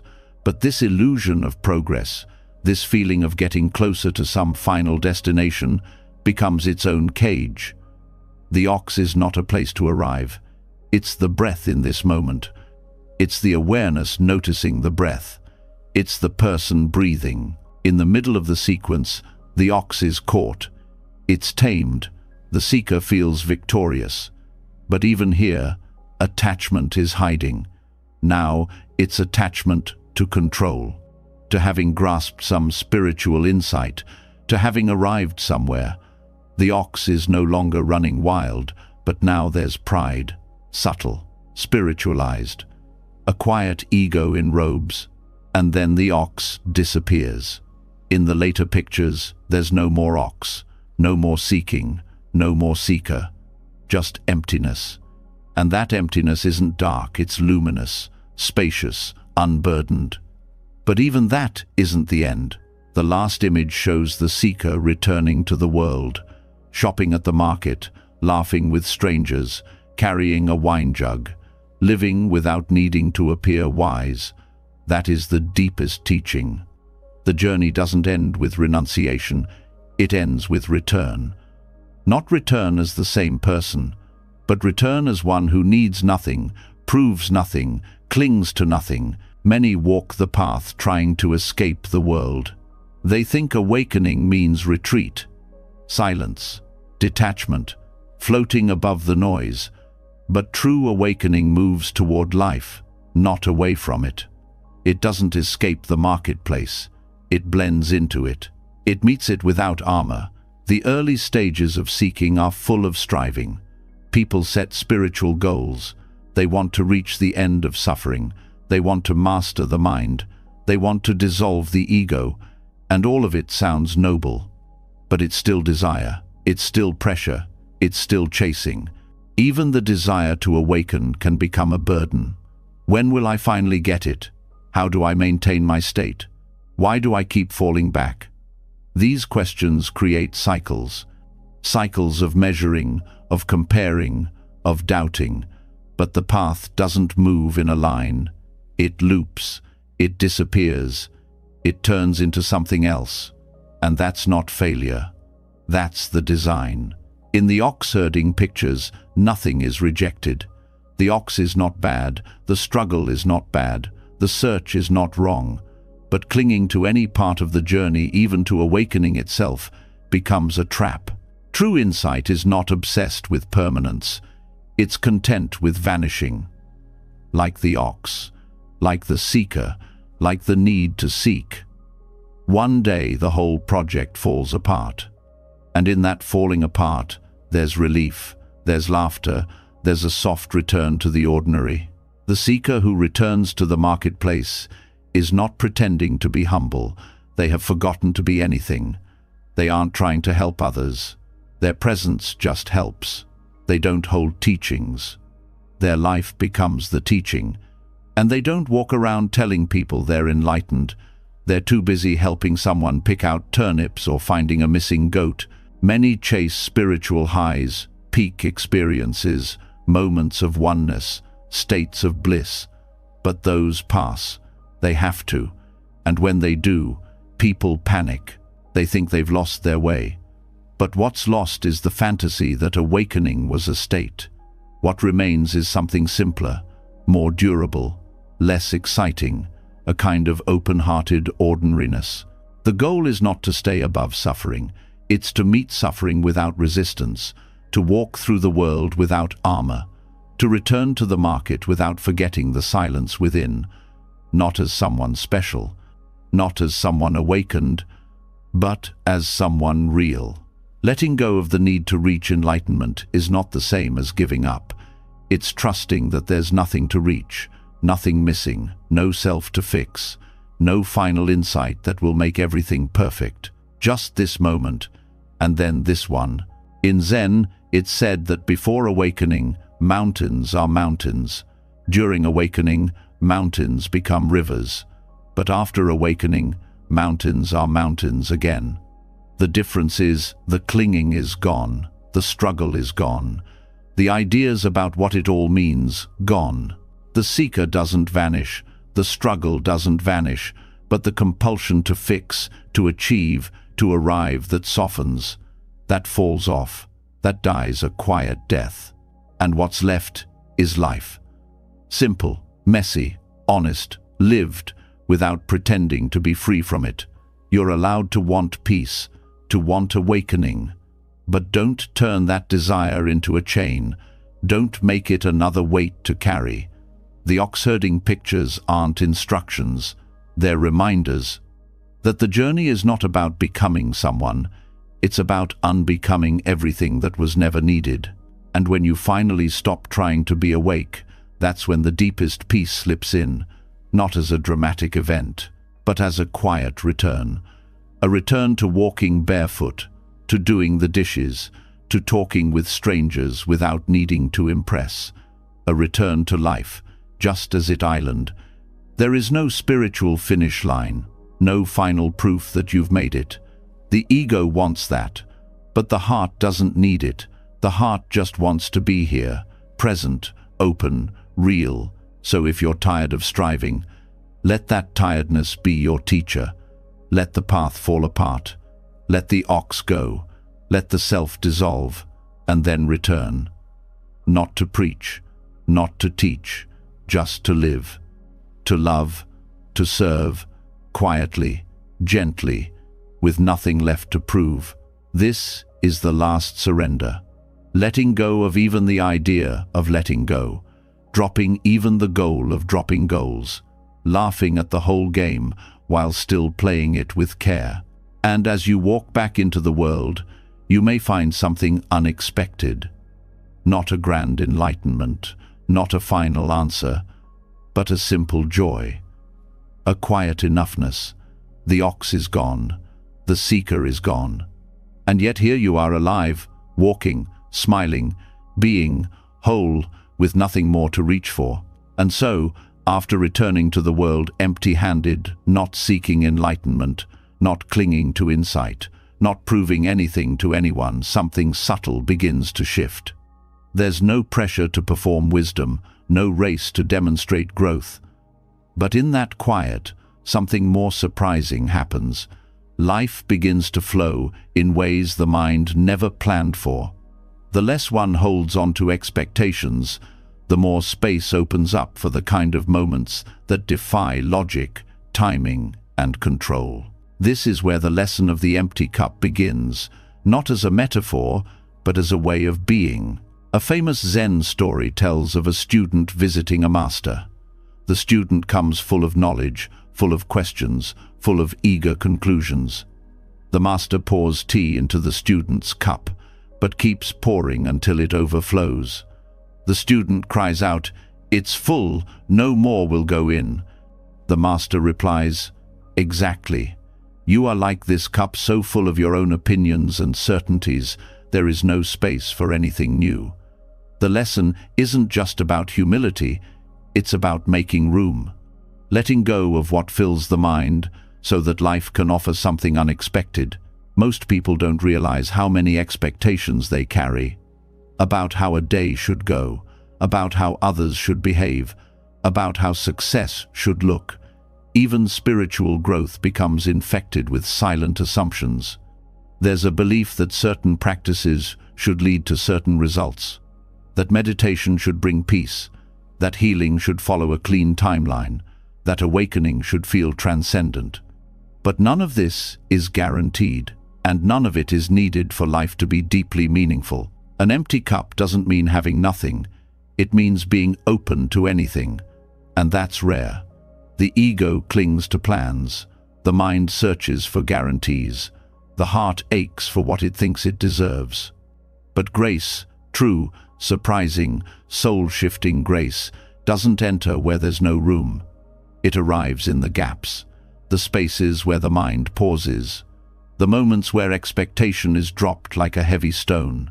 Letting go of expectation doesn't mean being passive, it means being present, noticing what's here instead of what was supposed to be. Most disappointment isn't caused by life, it's caused by the story of what life was supposed to be. And the more that story is clutched, the harder it becomes to see what beauty is already unfolding. Think of all the times life surprised you, a sudden conversation that changed everything, a stranger's kindness that shifted your mood, an opportunity that came only after a door slammed shut. None of it could have been predicted, none of it could have been forced. And yet, it came. It came when there was room. When the mind is full of fear, there's no space to recognize joy. When it's full of past hurt, there's no space to feel what's blooming now. When it's packed with mental noise, worries, fantasies, judgments, there's no space for stillness to breathe. The cup is full, but it's not nourishing. It's overflowing with habits, beliefs, and patterns that no longer serve. The empty cup is not about becoming blank, it's about becoming receptive. In the same way, a musician pauses between notes, or a painter leaves blank space to make the subject breathe, life also requires room. But society worships fullness, full schedules, full resumes, full shopping carts. And so people rarely feel the emptiness that allows something deeper to enter. In Buddhist teachings, shunyata, or emptiness, doesn't mean void or absence. It means openness, interdependence, freedom from fixed identity.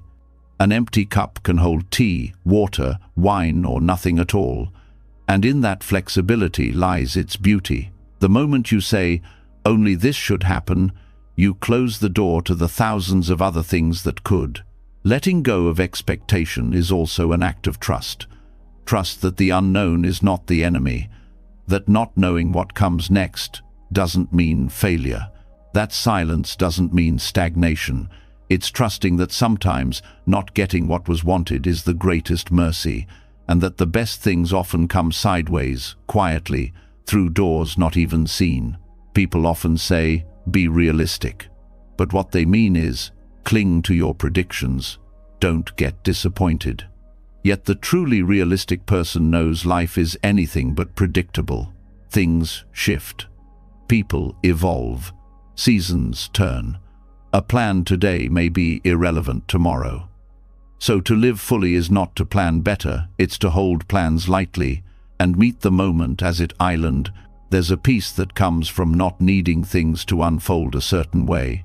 It doesn't mean giving up. It means showing up with curiosity instead of control.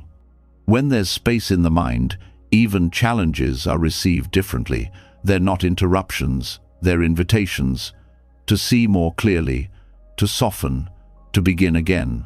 The heart, too, has a cup, and it fills quickly with stories of betrayal, of regret, of loss. But when those stories are held too tightly, the heart can't feel what's now. It stays locked in a loop. To empty the cup of the heart is to cry without apology, to forgive without forgetting, to feel pain, then release it not because it didn't matter, but because it can't define what's next. Emptying also happens through stillness, not the forced kind, the listening kind, sitting without distraction, walking without rushing, letting silence cleanse the inner clutter. In those moments, the noise of expectation begins to settle and a deeper awareness begins to rise. Sometimes, the mind clings to wisdom like a trophy. I've learned this, I know that. But even wisdom, if not emptied, can harden into pride, into dogma, into walls. The wisest people often say the least, not because they lack insight, but because they're still learning, still letting life teach them, still making space. Letting go of expectations doesn't mean becoming numb, it means becoming alive to what island? A child crying in a supermarket, a storm ruining weekend plans, a friend not calling back. None of it feels like grace, but sometimes, in those very moments, something unplanned opens a deeper breath, a flash of understanding, a softening that wasn't there before. Life rarely gives what's asked for in the form expected, but often it gives something better, not more glamorous, not more impressive, but more needed, more honest, more real. When the cup is empty, it can receive whatever comes: joy, sorrow, insight, mystery, and it can pour it out again without clinging. True freedom isn't getting everything wanted. It's not needing to know what's next. It's walking into each day with hands open. It's speaking without rehearsing, loving without scripting, living without demanding guarantees. When someone fully lets go of expectation, they don't become passive. They become powerful in a quiet, resilient way. They don't resist life, they respond to it. They don't chase meaning, they create it in every action, no matter how small. The empty cup doesn't mean you have no desires. It means desires no longer dictate your peace. You can want and still release. You can act and still surrender. You can dream and still welcome surprise. Grace, by nature, can't be controlled. It shows up when least expected, and it only enters where there's room. So each time you notice the mind grasping, pause, breathe, loosen your grip, pour out what no longer serves, and stand still for a while. In that space, the unexpected may arrive not as a miracle, but as a gentle shift, a new insight, a quiet joy, a softened heart. The cup is never meant to stay full. It is meant to hold, release, and receive again. That is its gift. That is its nature. That is the quiet art of making space for the unexpected. And just like that, as the cup empties and the soul learns to release its grip on outcomes, a different kind of strength begins to stir. Not the kind made of willpower or declarations, but the kind that bends without breaking. In the quiet space where control is let go, there's something else waiting, something softer, something stronger. The kind of resilience that doesn't resist the storm, but flows with it. The bamboo does not stand tall by being rigid. It survives the wind because it bows.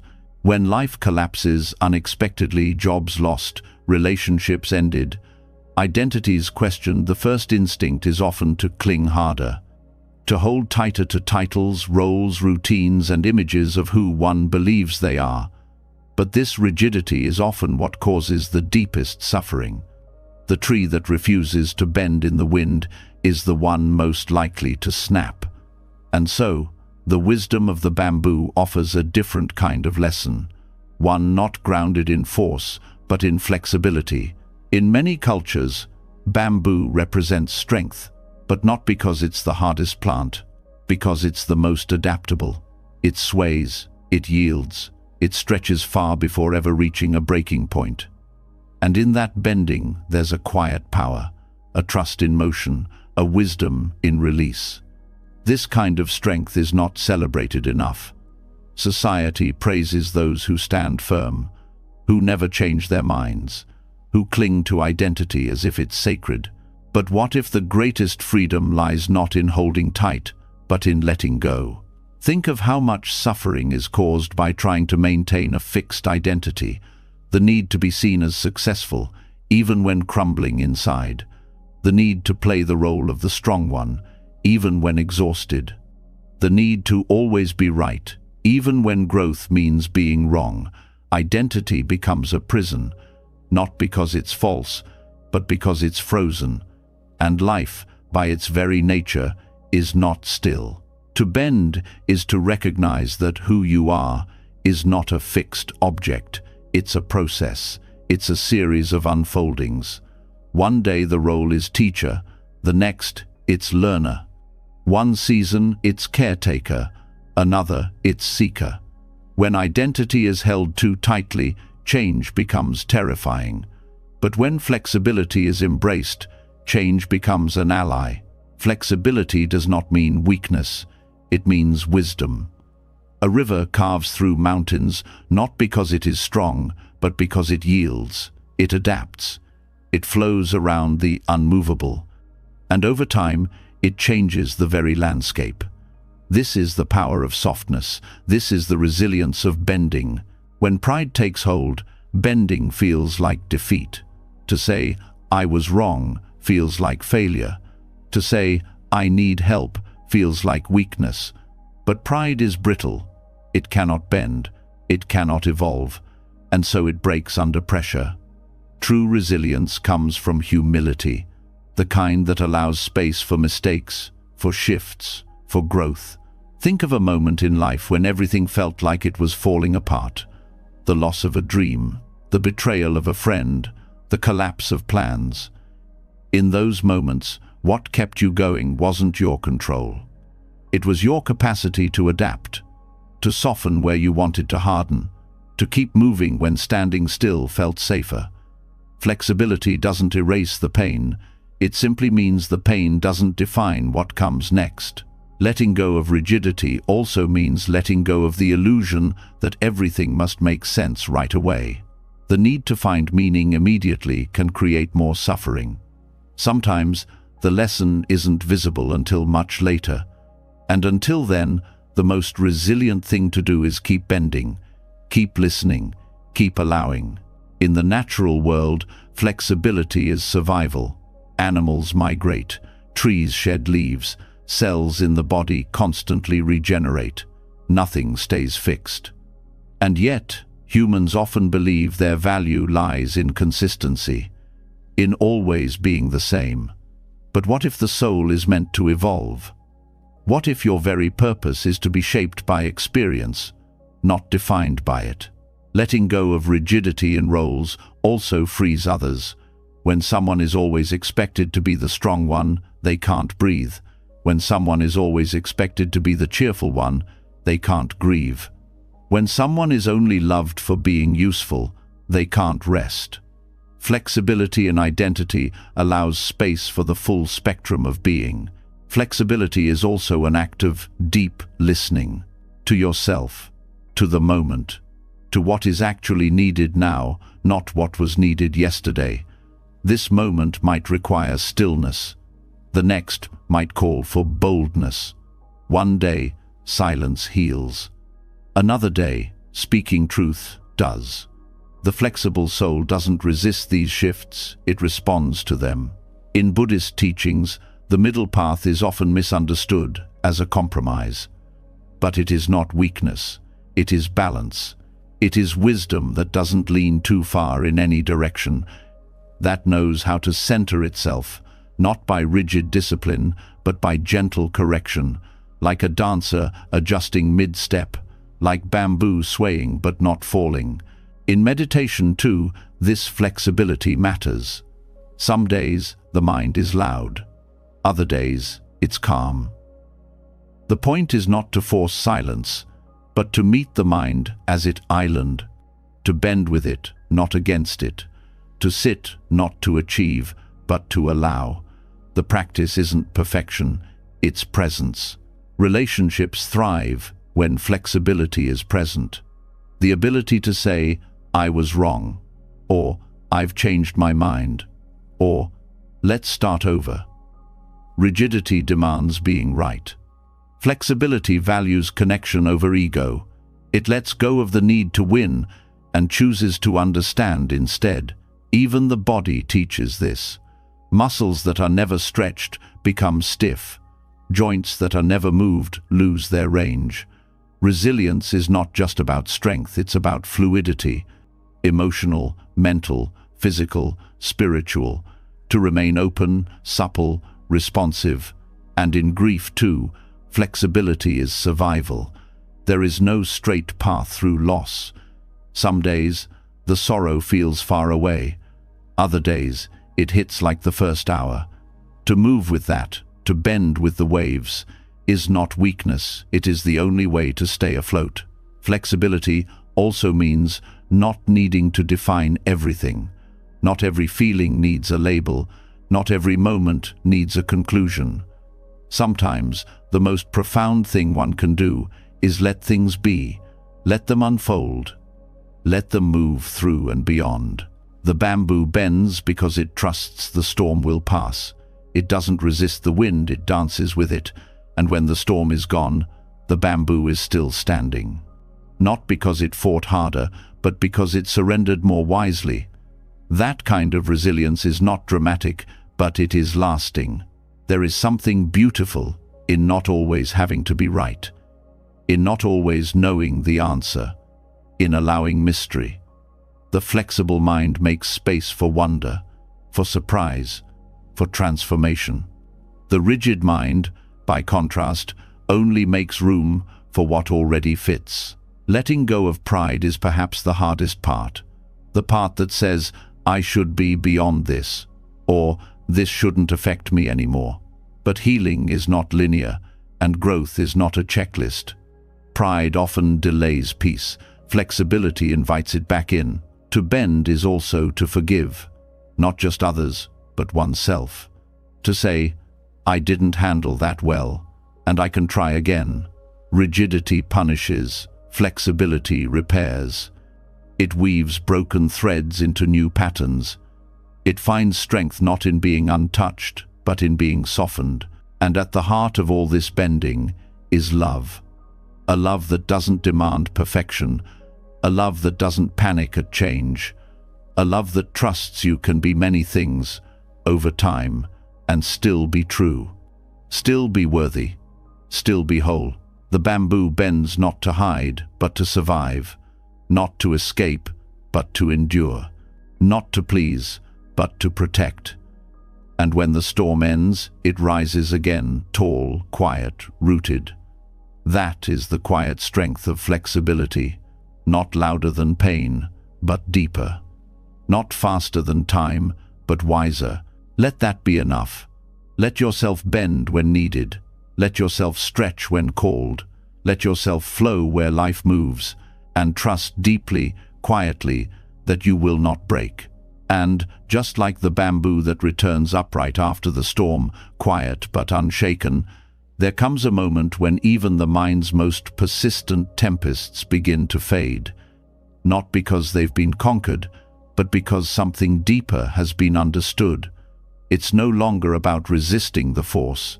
It's about recognizing the illusion behind it. And this brings us to a moment of great tenderness, one that reveals the heart of the inner struggle not as a fight to win, but as a presence to be understood. It's the final visit of Mara. Mara is not a villain in the way stories often cast shadows. He doesn't carry weapons, doesn't roar through the forest, doesn't trap anyone physically. Instead, Mara whispers the thoughts that feed self-doubt, fear, anger, craving, and despair. He is not outside. He is the voice within that question's worth, that resurrects past wounds, that ignites silent wars under the skin. And yet, in the Buddha's final days, when Mara visits again, something remarkable happens. There's no battle, no banishment, no resistance. There is, instead, an offering of tea. That moment reveals something far more powerful than discipline. It reveals acceptance, and not the passive kind. This acceptance is wise. It sees clearly. It meets the darkest thought without panic. It says, "I see you. You do not control me. You may sit here, but you no longer run the show." This is how the Buddha greets Mara in the end, not with force, not with denial, but with full awareness and compassionate presence. What makes Mara lose his grip is not being defeated, it's being welcomed, being seen without fear, being treated like a guest, not an enemy. That response removes the fuel from the fire. And that's the lesson. Negative thoughts thrive on rejection, on being pushed away, on being feared. They lose power when brought into the light with steady, calm attention. Many live in a constant state of silent combat, waging war against their own minds. Thoughts arise unwanted, intrusive, uncomfortable, and the reaction is immediate. Get rid of it, fight it, suppress it. But that fight becomes the trap. The more resistance, the more attention. The more attention, the more rooted the thought becomes. It's like trying to silence an echo by shouting at it.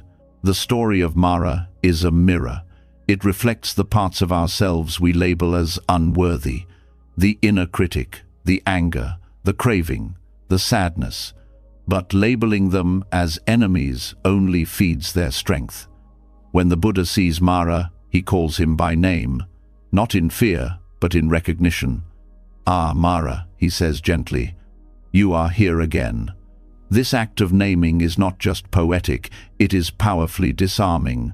Naming brings consciousness, consciousness brings space, and space interrupts the cycle. Negative thoughts are not proof of failure, they are part of the human experience. What transforms the experience is how they are met. Meeting them with curiosity instead of judgment changes everything. Asking, "Where did this come from?" or "What is this trying to protect?" opens a new path. A path not of control, but of understanding. Letting go of the battle doesn't mean giving up. It means changing the nature of the relationship. Instead of trying to win against the inner voices, the path is about inviting them to speak and listening without being consumed. This isn't easy, especially when those thoughts are tied to pain, but compassion disarms what force cannot. Mara appears most strongly when things are quiet. In moments of stillness, during meditation, at night before sleep, he comes dressed as restlessness, as doubt, as distraction. He says, "This silence is dangerous. Do something." And often people obey, not because they want to, but because silence becomes unbearable when they don't know how to hold what rises in it. But what if silence isn't empty? What if silence is just the space where truth waits beneath all the noise? When Mara says, "This isn't working," compassion replies, "I hear you, but I'm staying."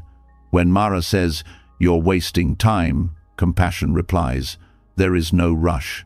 This gentleness is not weakness. It is the firm hand that chooses peace over panic. Even when Mara arrives with old memories, with guilt, with fear of the future, the approach remains the same. "Ah, you again. Sit with me." This invitation rewires the nervous system. It tells the body, "You are not under attack. You are not being chased. You are home." So much of suffering is not in the thought itself, but in the resistance to it. "I shouldn't feel this. This shouldn't be happening. Why is this back?" These thoughts compound the pain, but when resistance softens, The thought often dissolves on its own. Not instantly, but eventually, like a wave that crashes and then retreats back to sea. Mara thrives on urgency, on the belief that discomfort must be fixed now. But what if discomfort is just a signal, not a danger? What if the anxious thought is not a command, but a flare saying, "Look here, there is something unresolved." Ignoring it or fighting it will only delay healing. Sitting with it, gently, begins to unwind the knot. Letting go of the battle also means letting go of the idea that one must be constantly positive to be spiritual or enlightened or worthy. The Buddha did not reach peace by avoiding Mara. He reached peace by no longer needing to exile him. Peace does not mean the absence of inner struggle. It means the ability to be still within it. Thoughts lose power when they are not personalized. "I'm having a thought that I'm not good enough" is very different from "I'm not good enough." The first creates space. The second creates identity.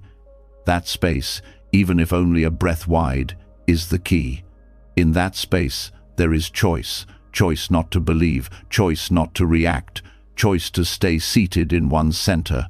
Over time, the visitations become less threatening, not because the thoughts disappear forever, but because the relationship to them is no longer hostile. They become like familiar clouds passing through the sky. Not welcome, but not alarming either. Just passing. Even when Mara visits in more disguised forms, comparison, perfectionism, envy, the same invitation applies. "Ah, this again. Sit with me." This allows for inquiry. What is this emotion protecting? What fear lives underneath? What unmet need is speaking here? This approach transforms what once felt unbearable into something that can be held, not controlled, not erased, but held, and that holding becomes healing. The mind learns that it is safe to feel, that no thought is too dark to be seen, that no feeling is too heavy to be carried with grace. And this does not mean indulging every thought. It means not fearing them. It means not giving them the steering wheel. It means learning to respond, not react, to pause before assuming, to breathe before believing. Even in daily life, Mara shows up, in a look that feels like judgment, in a silence that feels like rejection, in the flash of jealousy that arrives uninvited. But when recognized with compassion, these moments become openings. They teach, they reveal the hidden stories running beneath the surface. And when those stories are seen, they can be rewritten.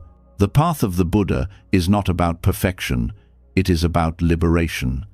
Liberation from the cycle of self-inflicted harm, liberation from the compulsive need to control the mind. Liberation from the belief that peace comes from defeating something. True peace comes from no longer needing to fight. The last visit of Mara is a moment that echoes across centuries, not because it was dramatic, but because it was honest. The enlightened one still faced his shadow, but he no longer needed it to disappear. That is the deepest letting go, to let go of needing anything to be different before peace is possible. And so when negative thoughts arise, the question becomes, can this be met with kindness?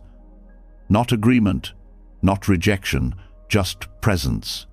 Because in that presence, Mara loses his edge.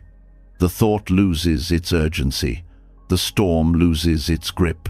This kind of living aware, compassionate, spacious, does not make life easy, but it makes life clear. And clarity is what dissolves illusion. The illusion that one must be fixed to be free. The illusion that only light is welcome. The illusion that shadows mean failure. In the end, Mara still visits, but he no longer stays. And that is enough. Not because he has been conquered, but because he has been understood, and what is understood cannot control. What is met with love cannot harm. The invitation, then, is not to wait for the storm to end, but to become the one who sits calmly as it passes. To welcome the final visit not as a threat, but as proof that nothing has been left unexamined, that no part of the self is unworthy of awareness. And in that final gesture of pouring tea for the one who once terrified, a new possibility is born, not of victory, but of wholeness, a wholeness that does not deny the shadow, but gently includes it in the light. That is the true end of the battle, not silence, but peace. The final notes of Mara's quiet departure still echo across the heart, like a bell that doesn't stop ringing. That silence, the one that follows when no more internal enemies are being fought, is not just peace, it is power. But what happens after one stops battling with what's inside? Where does all that energy go when it's no longer tangled in struggle? It turns outward. And one of the most radical directions it flows toward is generosity. Not generosity as it's usually framed, the kind that expects applause, acknowledgement, or at least a smile. This is the generosity that gives without leaving a hook behind. No waiting for thanks, no subtle control over how it's received, just the act of giving itself, free from conditions, free from identity, free from expectation. Most people give to feel good, which is not wrong, but it's still centered on the self. I feel generous. I like helping others. I want to make a difference. All beautiful intentions. But if peeled open deeply, they often reveal a desire to influence the world in a way that makes the giver feel secure, liked, or needed. That's not freedom. That's transaction dressed in virtue's clothing. Real generosity, the kind the Buddha spoke of, is not a performance or a bid for approval. It's a release, a letting go, a surrender of the urge to track, tally, or be remembered for kindness. Dana, the Pali word for generosity, was the very first step on the noble path, not because it's easy, but because it breaks the hardest thing, the grip of mine. When something is given without clinging, without the invisible leash of, I hope they notice, I hope they reciprocate, I hope this changes something, it becomes sacred, it becomes the act itself. And in that, the giver disappears, the receiver disappears, and only the giving remains. That is what it means to let go while giving. It's not giving up, it's giving through. This kind of letting go cannot be faked. The body knows when it's pretending. The heart knows when it's bargaining. Even the smallest internal voice, the one that lives beneath the smile, will whisper, I still wanted something from this. And that whisper is where the practice begins. Not in shaming the desire for return, but in seeing it clearly and softening into it. When giving becomes a mirror for our attachments, it becomes a teacher instead of a transaction. Letting go through generosity also dissolves control. So much of modern life is engineered around controlling outcomes, how others see us, how they respond, what they give back, whether they stay or leave. Even love is sometimes offered like a seed planted in hopes of a particular kind of bloom. But non-grasping generosity doesn't plant for a harvest. It lets the seed fall where it may. It accepts that some will grow, some won't, and some might be eaten by birds before they even reach the ground. And it doesn't follow up. It doesn't check the soil. It doesn't say, look what I did. It walks on, open and empty, with hands that remain outstretched, not to catch, but to release again. Even in speech, the practice shows itself. A kind word given without waiting for warmth in return is a form of freedom. A favor done without tracking how many favors are owed. A secret kept without needing the person to be grateful. Every time something is offered with open palms instead of clenched fingers, the internal tightness softens, and something profound shifts. The identity of the generous one, the narrative of the self as good, worthy, or enlightened, begins to dissolve too. True Dana strips away the storyteller. It doesn't feed the ego, it empties it gently. In this way, non-grasping generosity becomes a kind of purification. It burns the self-concern that hides inside even our best qualities. The act of giving becomes an undoing. Not a subtraction of worth, but a subtraction of burden. The burden of needing to be seen a certain way. The burden of managing how the world receives what we offer. When those layers peel back, what remains is raw, alive, and incredibly light. And it's not only about material giving. The most subtle gifts are the ones that most often go unnoticed, and that's precisely their power. Giving time without checking the clock. Giving attention without planning what to say next. Giving space for someone else's pain without shrinking away or trying to fix it. These are offerings that ask nothing in return, not even comfort. They don't need to be seen or praised to be real. In fact, their invisibility is what makes them sacred. There's also the paradox that the less we expect from our generosity, the more deeply it nourishes. When someone offers water to a stranger without knowing if it's appreciated, that gift becomes a moment of freedom. But when someone gives and waits to be thanked, even if silently, the giving turns into a debt ledger. It becomes heavy, and eventually, that weight turns into resentment. They didn't appreciate me. They didn't acknowledge what I did. But these statements reveal that the giving was never free.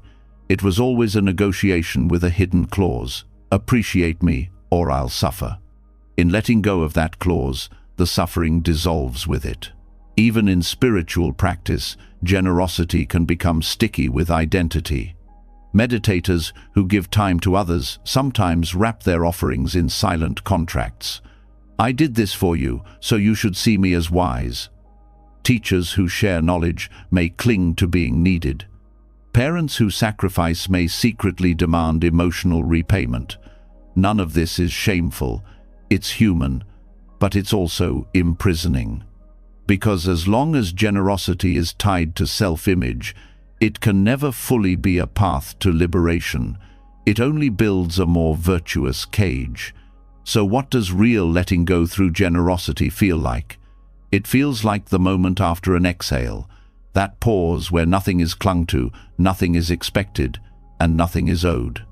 Just the clean release of something no longer needed, a kind of relief without conditions, a smile that lingers even when unnoticed, an offering that vanishes without a trace and leaves the soul lighter than before. Even more challenging is giving when it feels like there's nothing to give, not because of poverty, but because of exhaustion, hurt, or isolation. But sometimes the most radical generosity is not a thing or a word, but a pause, a breath taken for another person instead of a reaction, a willingness to listen even when we're tired, a decision not to pass judgment when it would feel so good to do so. These are not small things. They are tectonic shifts in a world addicted to reaction and retaliation. Generosity also reshapes how we view rejection. When something is given freely, rejection doesn't wound, because the giving wasn't a bid for connection, it was an act of inner release. If the other accepts it, wonderful. If they don't, it remains pure. And this frees the giver from the tyranny of needing validation to feel whole. It shifts the center of power inward. The choice to give becomes the liberation itself, not the outcome. There's even something profound in giving to those who may never know our name.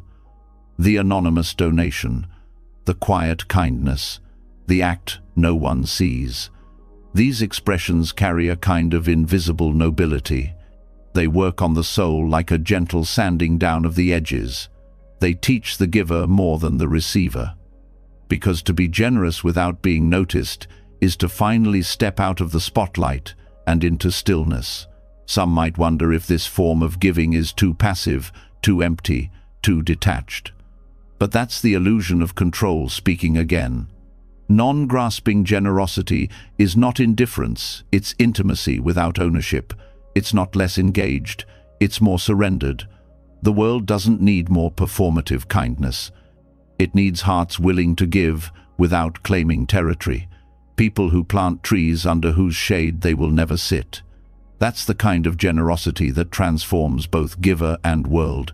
At its deepest level, this kind of giving becomes an act of devotion, not to a god or a person, but to life itself, a bow to impermanence, a nod to the mystery, an offering made not to gain, but to participate, not to impress, but to dissolve. And in this dissolving, the lines blur between giver and gift, between one moment and the next, between self and other. What's left is silence, spacious, alive, and utterly free. Letting go of the need to be acknowledged for generosity is not weakness. It's the strength to love without asking the world to echo it back. It's the courage to disappear into the gesture. And in that disappearing, something astonishing happens. The more we let go, the more deeply we connect, not to a story about who we are, but to the boundless flow that never asks who we are in the first place. And that flow is where the next lesson quietly waits. Because if giving without needing is freedom, then what about receiving without fear? What happens when the ego steps aside not only in offering, but also in surrendering to care? The path does not end at the open palm, it continues into the open heart, and that is where we now go. When generosity has no grasping, when giving comes with no strings, a new kind of peace arises. But just when the heart begins to soften in that spaciousness, life brings another wave. Not a wave of gratitude, not a reward, but a surge of chaos, unpredictability, and emotion that does not respond to goodness with symmetry. That is where the next lesson begins, in the recognition that life does not follow the logic of fairness, but dances like the sea, rising, falling, surging, withdrawing, and in that rhythm, something vital waits to be seen. Most of the struggle comes from trying to fix life in place. People chase comfort, trap happiness in routines, organize calendars as if time could be tamed, love as if relationships could be frozen into perfection, and practice mindfulness as if peace could be bottled. But the wave does not ask permission to crash. The tides do not wait for readiness. The seasons do not ask if winter is convenient. Samsara is not a puzzle to solve, but an ocean to ride. And those who learn to surf the chaos become intimate with a deeper kind of strength, not the strength of resistance, but the strength of flexibility. The more one tries to tame samsara, the more brutal it becomes. Every plan disrupted, every dream delayed, every emotion misunderstood becomes a personal failure. The stories in the mind tighten around the neck. It starts to feel like life is happening to you. But that feeling is not because of life, it's because of the grip. The wave cannot be stopped, but the grip can be loosened. There's an old story of a monk who fell into a raging river. The current tossed him toward jagged rocks and over sharp drops. Spectators screamed from the banks, helpless. But the monk reappeared miles downstream, unharmed, laughing. When asked how he survived, he said, "I became the water." To become the water is not to surrender to despair. It is to stop bracing. It is to feel the direction of the current and move with it without losing oneself. That is the art of letting go of control without letting go of discernment. Surfing samsara means feeling the wave under your feet, but keeping your balance in the moment, not in the map. No one controls the ocean. But every surfer knows the rhythm of waves can be felt in the body, and that rhythm is enough. Buddhism never promised to end the ocean. It promises to end the illusion that you are its victim. Samsara includes birth and death, joy and grief, gain and loss. It spins the wheel without asking. But the heart that knows how to rest in the spin, how to breathe in the motion, becomes less shaken. This is not detachment by numbness. This is intimacy with impermanence. Control is seductive. It feels like safety. But what it produces is tension, anxiety, and an endless hunt for perfect outcomes. Control demands guarantees. Wisdom watches patterns. Control resists failure. Wisdom expects tides. Control builds walls. Wisdom rides waves. One of the most painful attachments is to emotional predictability. People often believe they should always feel a certain way: calm, productive, grateful, peaceful. When emotions change like the weather, they interpret it as weakness. But thoughts are waves, feelings are waves, moods are waves. Clarity comes, then it goes. It is not a problem to fix. It is a motion to observe. There is a beauty in the fleeting nature of experience. The ocean does not grieve the wave that just passed. It is already forming the next. The one who lets go of taming begins to ride the rhythm instead. And that rhythm becomes its own kind of peace, not because it eliminates chaos, but because it includes it without flinching. Trying to tame samsara leads to blaming oneself for every downturn. It creates shame around grief, guilt around anger, resistance to rest. It creates inner judges that whisper, "If you were more spiritual, you wouldn't feel this." But wisdom does not avoid the low tide. It sits with it. It does not try to speed up recovery. It listens to what sorrow teaches. A wave carries you farther when you stop thrashing. The same applies to sorrow. The same applies to confusion. Stillness is not always a destination. Sometimes it's what arises when resistance quiets. Letting go of the need to tame also means letting go of the illusion that progress is linear. One day you feel clear. The next, everything is fog again. This does not mean you are back at the beginning. It means the path is not a ladder, it's a spiral, and sometimes spirals double back before moving forward. Samsara is not a punishment. It is a teacher that refuses to speak in straight lines. It teaches through contrast, through texture, through the unexpected. And once it is no longer treated as an enemy, its lessons begin to land differently, not as disruptions, but as invitations to deepen the inner stance of balance. To surf samsara is to become a witness to both chaos and stillness with equal intimacy. It is to stop labeling days as good or bad, and instead greet each one with curiosity. The wave that crashes might be followed by the one that lifts. The joy that vanished may have left a silence wide enough to hear truth. The pain that came without warning might have softened something hidden.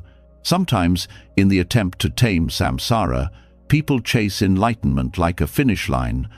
But what if enlightenment is not an escape from the wave, but a posture within it? What if the awakened ones are not those who float above reality, but those who laugh while soaked in its salt? The more one loosens the grip on outcomes, the more life begins to move again. It is often the chase that exhausts. It is the grasp that tightens pain. But the breath that returns to presence again and again becomes a surfboard in the storm. Balance is not stillness. It is adaptation. Even the Buddha sat under the Bodhi tree not to escape the world, but to understand it. Enlightenment did not erase the wave. It gave him the eyes to see it differently. The rains still came. Illness still came. Death still came. But fear, the need to tame, the illusion of control, those fell away. Every attempt to control another person's reaction, to script the timing of healing, to lock in a constant state of motivation or clarity, is a form of trying to tame the ocean. And every wave that breaks that expectation is an opportunity to ride something wilder, something real. Letting go of taming samsara is not passive. It is not carelessness. It is awareness that energy spent resisting could be used dancing, that the muscle used to clench could be used to paddle, that the voice used to blame could be used to sing. When you stop trying to tame the wave, you start hearing its rhythm. You stop yelling at the thunder and start listening to the rain. You stop measuring the worth of the day by what stayed in place and start learning from what moved. True resilience is not a hard shell. It is a soft center that can flex, adjust, shift, and still remain whole. The wave never breaks the ocean. In the same way, chaos never breaks the one who rides it with presence. Samsara may never be still, but the heart can be, and not because it hides, because it learns to breathe with the wave instead of against it. That is freedom, not from life, but with it. And still, even after letting go of the need to be thanked, even after loosening the grip on outcomes and praise, there is one more subtle place where control hides within the assumption that peace is a permanent achievement. As if once equanimity is tasted, it will remain. As if the mind, once clear, will never again stir. But waves don't apologize for rising after falling. They are not wrong for returning. The ocean is not broken because it never holds still, and this is where the next lesson begins. There are those moments when everything finally feels okay. Not extraordinary, not euphoric, but okay, in a way that feels enough. Then, without warning, a crash. Something shatters a plan, a mood, a hope, and all that stillness is gone. The reflex is to grasp again, fix it, make it stop, patch the hole and hold the ocean back with a bucket. But the wave is not the enemy. The chaos is not the failure. Samsara, this cycle of becoming, breaking, becoming again, is not a mistake. It is the dance of form and emptiness. And wisdom begins when the dance is no longer resisted. Trying to tame the chaos of life is like yelling at the tide for not keeping still. The mind builds fortresses out of expectations and calls it safety. But all things conditioned are impermanent. Every relationship, every thought, every breath arising and dissolving like foam. When the heart breaks, it is not proof of personal failure. When plans collapse, it is not karma gone wrong. These are the signatures of motion, not punishment. And when one sees this, not just intellectually but through the marrow of being, resistance begins to melt. Riding the wave does not mean liking every moment. It means no longer needing to control it. It means grieving without drowning, laughing without clinging, working without becoming the work. It means meeting each crest and fall with the same gaze, neither seduced by the high nor destroyed by the low. This is not detachment. This is intimacy with reality. There is a quiet strength in those who no longer demand that life be fair. Not because they've given up, but because they've seen that fairness is a human metric applied to a mystery too vast to calculate. Life unfolds not by fairness, but by interdependence. A butterfly flutters in the Amazon, and rain falls in Spain. A kind word uttered in a market 20 years ago becomes the reason someone does not give up today. When viewed this way, even the wave becomes a teacher. Most people wait for the storm to pass so they can feel calm. But the teaching of the Dharma is not about waiting. It's about seeing that even in the storm, there is something unshaken. There is a silence, not silenced by thunder, a stillness under the surface. The calm is not after the wave. The calm is inside the one who surfs it. And surfing doesn't require special talent.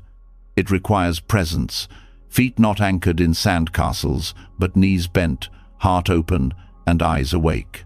Pain becomes agony when it is labeled as wrong. Sadness becomes despair when it is labeled as failure. Samsara becomes suffering when it is resisted. The wave is not what breaks us. What breaks us is trying to control the rhythm of a universe that never signed our blueprint. The liberation is not in getting the ocean to be still. The liberation is seeing that we were never separate from it. Every attempt to tame life is an attempt to deny its wisdom. Control is often fear in disguise. It is the child who builds walls around their heart after one betrayal and forgets to open the gate again.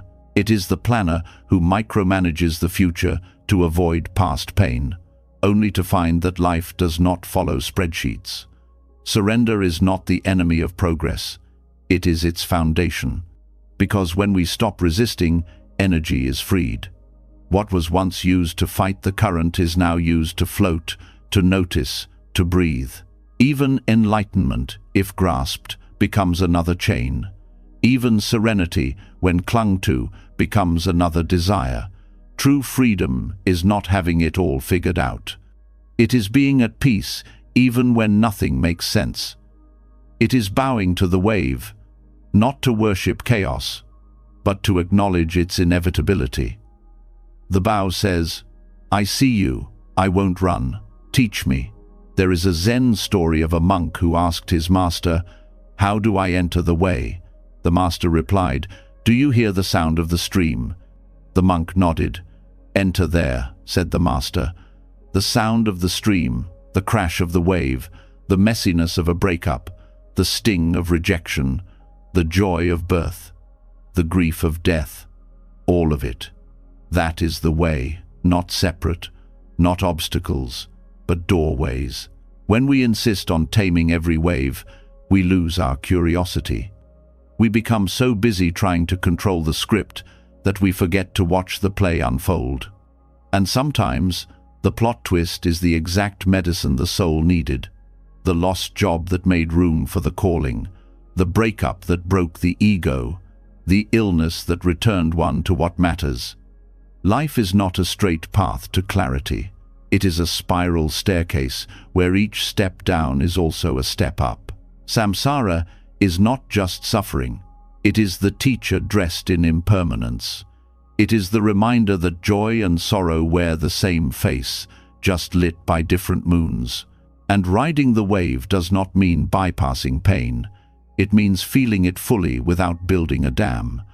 It means allowing tears to fall without turning them into a story of inadequacy. It means trusting that the wave has rhythm, even if it doesn't follow yours. The ego wants the wave to make sense.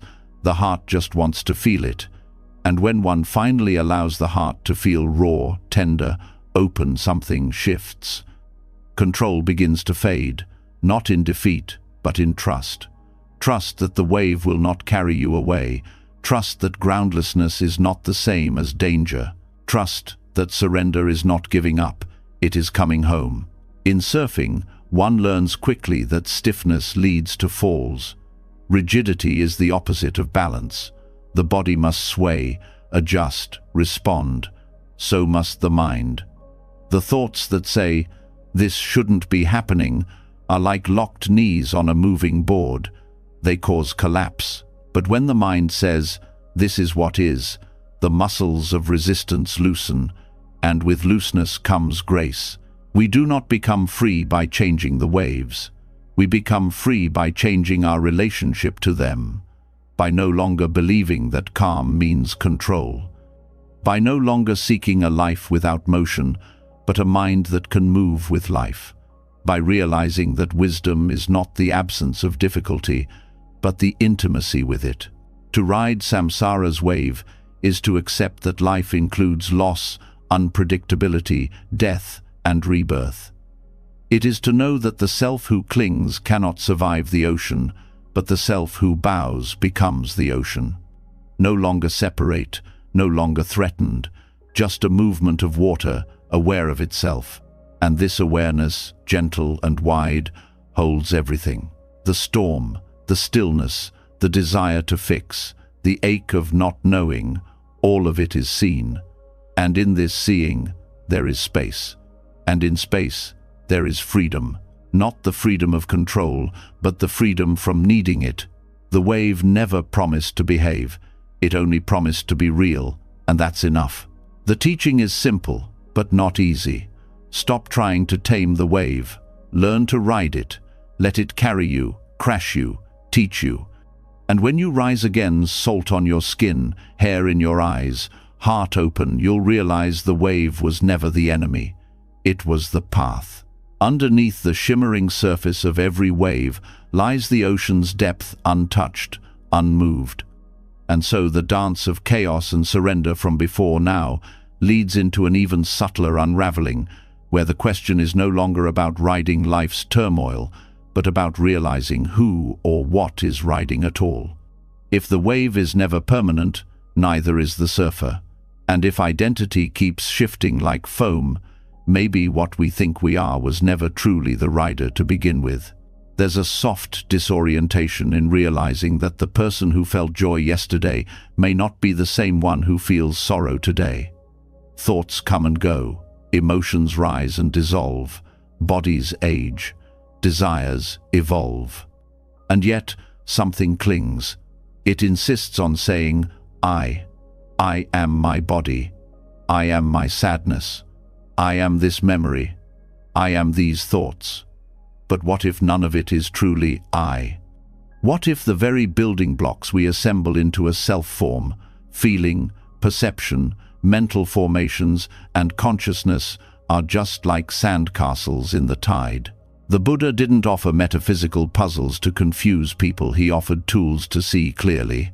One of his most radical insights is the concept of the 5 aggregates, or skandhas. These are the components that make up what is commonly experienced as a person, not a soul, not an essence. Just a collection of processes, and each one is empty of a stable identity. They don't belong to anyone. They aren't fixed. They don't last. And yet they form the illusion of me. To begin loosening suffering, one must start here not by trying to destroy the aggregates, but by understanding them deeply enough to stop mistaking them for something they are not. Form is the physical body, the flesh, bones, skin, and sensory organs. It's the most obvious part of identity, yet also the most deceptive. The body constantly changes, skin renews. Muscles fatigue, hair falls. Disease and age shift the body's capacity. Still, society glorifies form as if it's a foundation. People sculpt it, decorate it, starve it, indulge it, believing they are beautifying the self. But form is not who is watching. It is what is watched. Just because it is the most visible doesn't mean it is the most real. Feeling arises next. Not emotions, but the immediate tone of experience, pleasant, unpleasant, or neutral. Every encounter, every sound, every touch carries this tonal flavor. It's how the mind begins reacting, yet feelings are entirely dependent on conditions. A meal tastes delightful when hungry, bland when full. A breeze is a gift in summer, a curse in winter. Feeling is like weather. It rolls in, it rolls out. But what most do is attach to the pleasant and reject the unpleasant, trying to control something that cannot be pinned down. Craving is born here. So is aversion, and so is much of suffering. Then comes perception, the mind's labeling machine. It recognizes patterns, assigns names, links present experience with memory. A face is seen and labeled. Friend, stranger, threat, desire. A word is heard and instantly filtered through 1,000 associations. Perception organizes reality, but it also distorts, it oversimplifies. It carries the weight of bias, culture, trauma, and habit. Perception is not pure seeing, it is conditioned recognition, and yet people live inside it as if it's truth. Mental formations are perhaps the most subtle. These are the volitional tendencies, the impulses, habits, intentions, and emotional reactions shaped over years. When someone flinches at criticism, that's a mental formation. When jealousy arises, that too. They are not chosen in the moment. They erupt from the deep grooves of repeated reaction. These formations often operate beneath awareness, reinforcing the illusion of personality. I'm just an angry person. I've always been like this. But what is called personality is just a bundle of conditioned tendencies. Nothing permanent, nothing unchangeable, and certainly nothing solid. And finally, consciousness, the awareness that knows all the above. It seems like the most trustworthy. After all, isn't awareness what watches the thoughts, sees the colors, feels the feelings? But in Buddhist psychology, consciousness is not a monolithic observer. It's a flickering process that depends on contact with objects. Eye consciousness sees form. Ear consciousness hears sound. Each type arises and passes away depending on conditions. It is like a light that turns on only when a wire is touched. It's not a soul, it's not a witness, it's a function.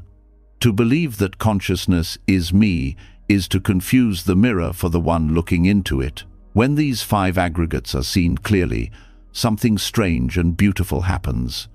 The center starts to dissolve. There is no core self gluing them together. They arise together, codependent, but none can be pointed to as, "This is me."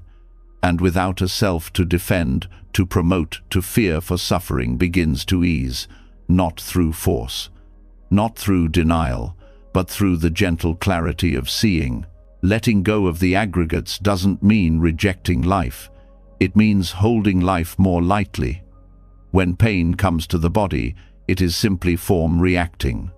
When sadness arises, it's a feeling, not a failure. When memories flood in, they are perceptions, not prophecies. When impulses shout inside the mind, they are formations, not destiny. And when awareness flickers, it is not proof of someone watching, but of processes unfolding. To live with this insight is to begin walking with a new kind of freedom, no longer needing to control every emotion, no longer needing to be right all the time, no longer needing to win the endless game of self-definition, because there is nothing to defend. There is just unfolding, and that unfolding doesn't belong to anyone. This isn't a cold detachment, it's the warmest embrace of reality. It's what allows compassion to rise. If the one who is angry is not really a fixed person, then maybe their anger is just a passing storm in their own skandhas.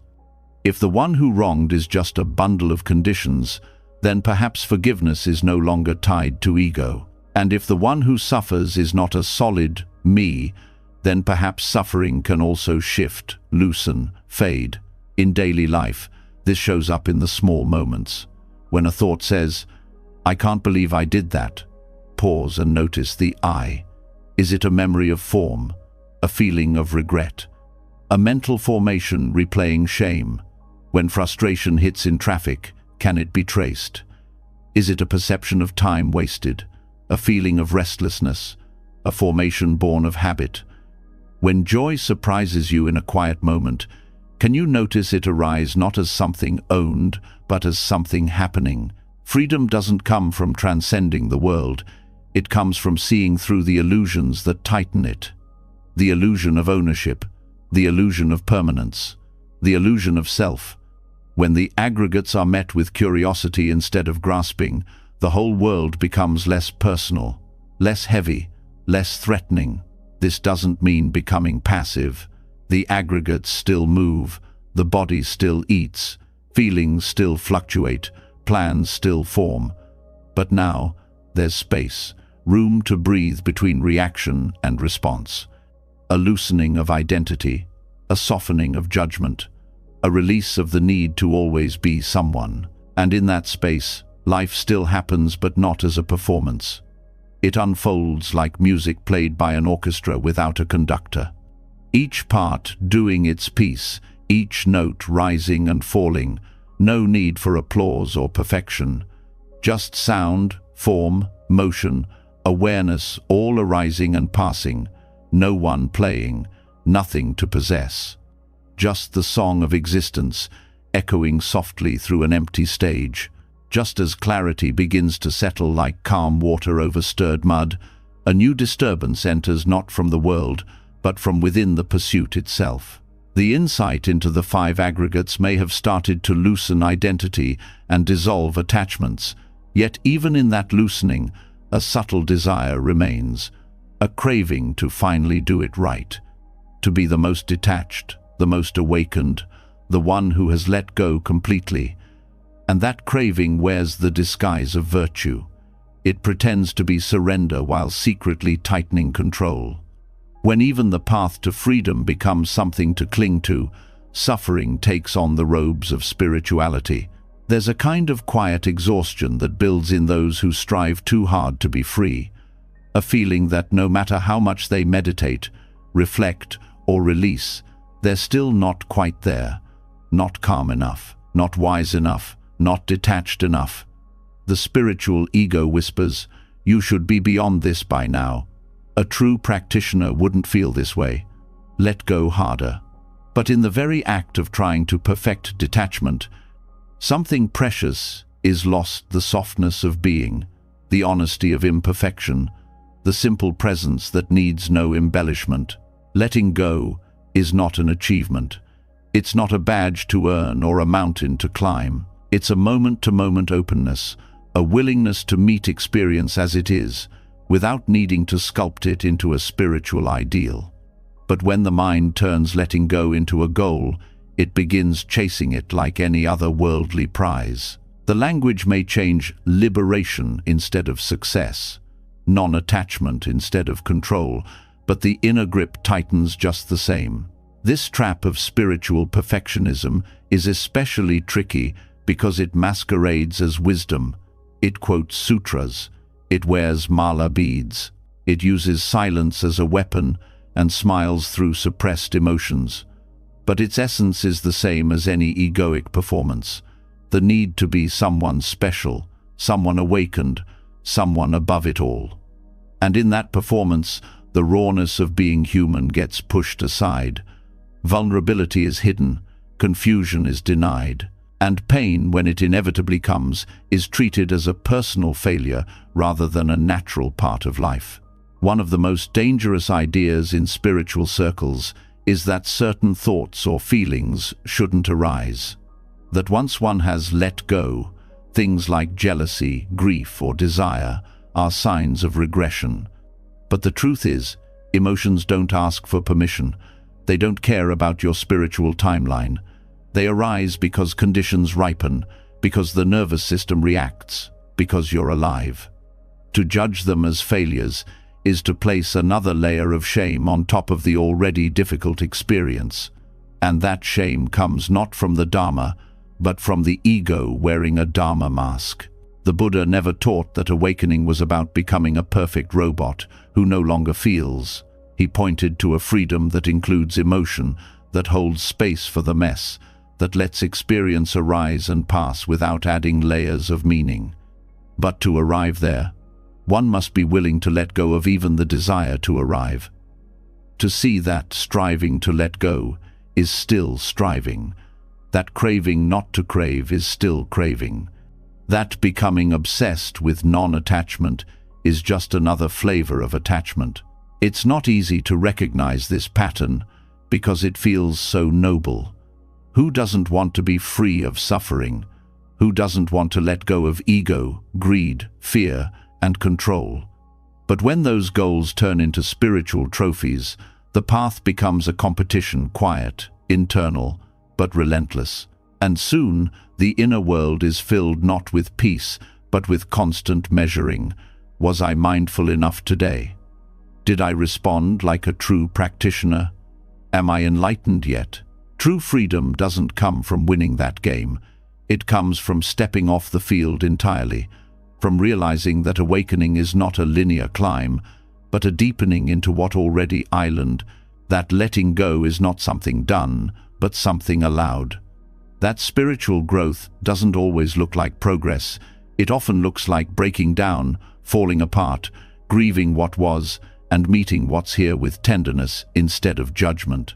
There's a deep relief that washes over those who finally stop trying to be the perfect spiritual person, who let themselves cry without labeling it attachment, who admit to anger without needing to suppress it under layers of faux equanimity, who rest in their confusion without rushing to solve it with a quote from a teacher, because in those raw moments, something more honest begins to emerge. Not the polished self who has mastered detachment, but the humble presence that doesn't need to. And here lies the great paradox. The moment one lets go of letting go, real release begins. Not because they tried harder, but because they stopped interfering. The grasping to be free ceases. The tension around being tensionless dissolves. And what's left is simplicity, unadorned, unedited, and beautifully flawed.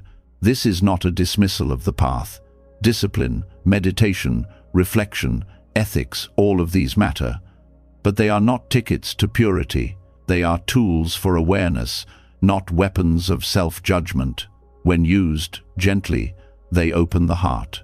When turned into rigid ideals, they close it. The difference lies in intention. Is practice being used to support life or to escape it? To deepen understanding or to perform it? Sometimes the greatest act of letting go is to admit you haven't, to stop pretending, to drop the act, to let yourself be messy, real, unfinished.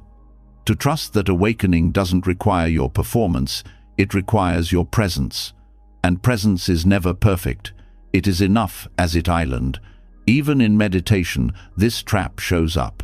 The mind says, "Let thoughts go," and then begins scolding itself for having them. It says, "Return to the breath," then punishes itself for wandering. But what if the wandering isn't the problem? What if the judgment is? What if the real letting go is not forcing the mind into silence, but noticing the noise without getting tangled in it? That's where peace begins, not in controlling the mind, but in befriending it. Spiritual perfectionism also loves to compare. That teacher seems so serene. That friend seems so unattached. And soon, practice becomes a race against other people's masks. But what's shown on the outside is never the full truth. Everyone has their edge. Everyone wrestles with some shadow. And the most awakened ones are usually those who no longer need to prove it. The path to peace isn't paved with polished moments. It's made of missteps, stumbles, returns. It's not linear. It spirals, loops, circles back. It confuses. It clarifies. Then it confuses again. But underneath it all, there's a current of something steady, an awareness that doesn't need fixing. And that awareness doesn't demand that you let go perfectly. It meets whatever's here with a quiet yes. To let go of the letting go is not to become passive. It's to become real, to show up fully, to meet the moment without the added burden of needing it to be anything else. That kind of presence is powerful, not because it controls experience, but because it stops pretending it can. When you drop the pressure to be awakened, something shifts. The shoulders lower, the breath deepens, the eyes soften, and the heart, no longer needing to perform detachment, begins to open. Not just to joy, but to sorrow. Not just to clarity, but to confusion. And in that openness, a different kind of freedom arises, the kind that isn't fragile, because it doesn't depend on getting everything right. The teachings were never meant to become another cage. They were keys. But even keys can be clung to.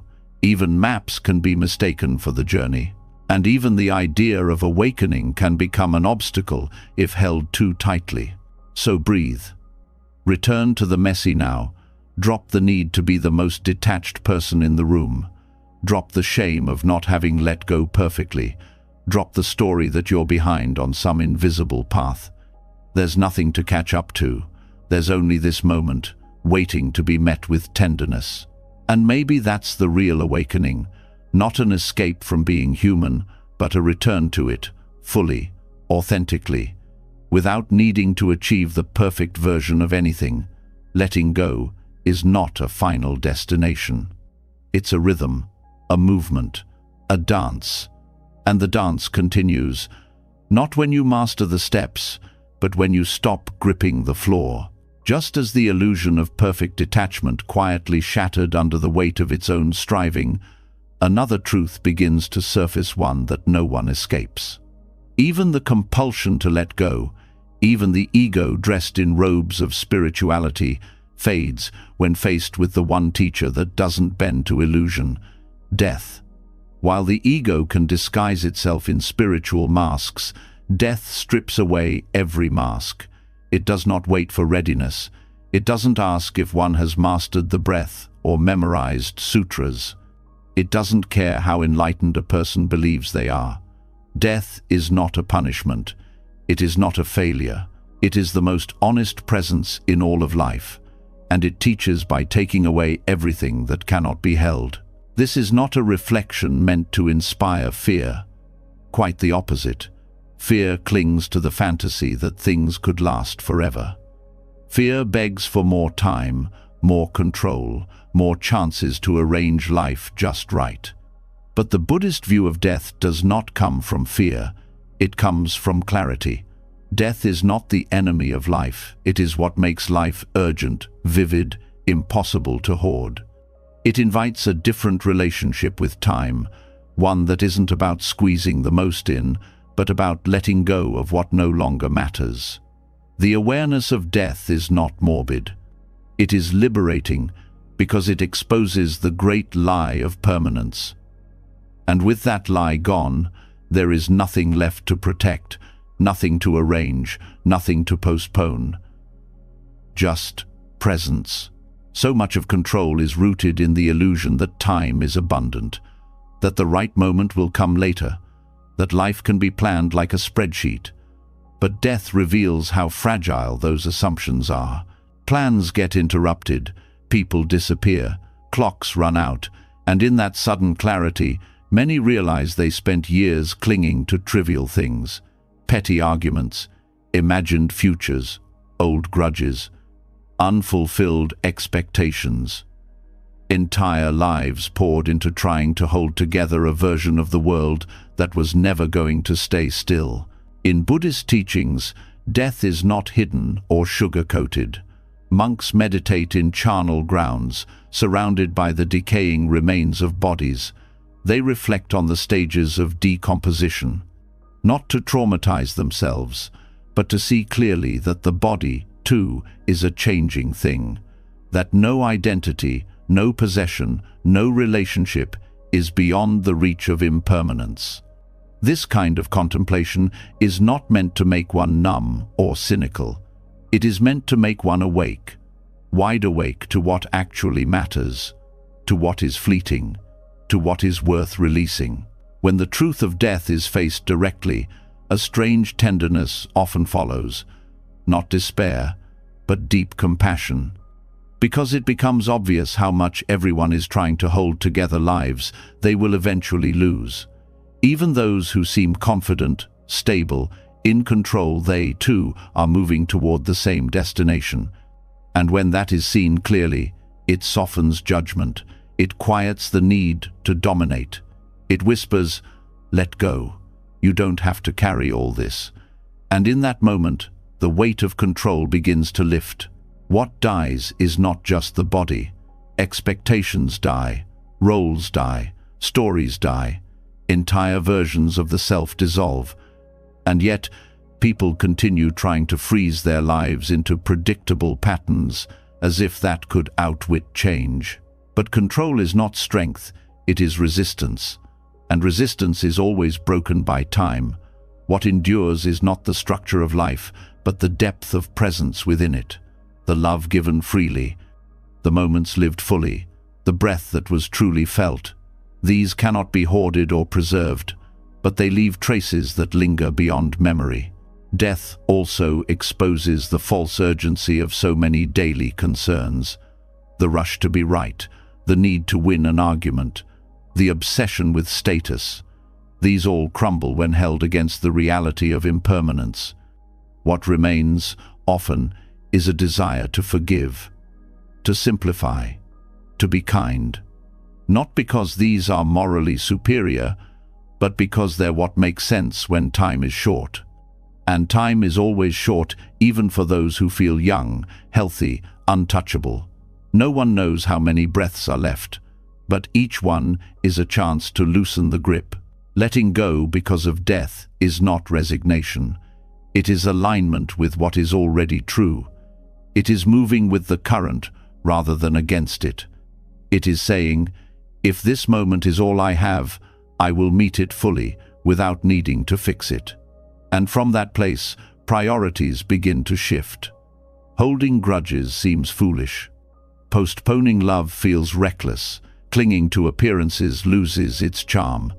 What remains is presence, not performative presence, but the kind that is quiet, attentive, open. Even fear of death changes in this light. The fear is often not of dying itself, but of not having truly lived, of realizing too late that the most important moments were missed in the name of control.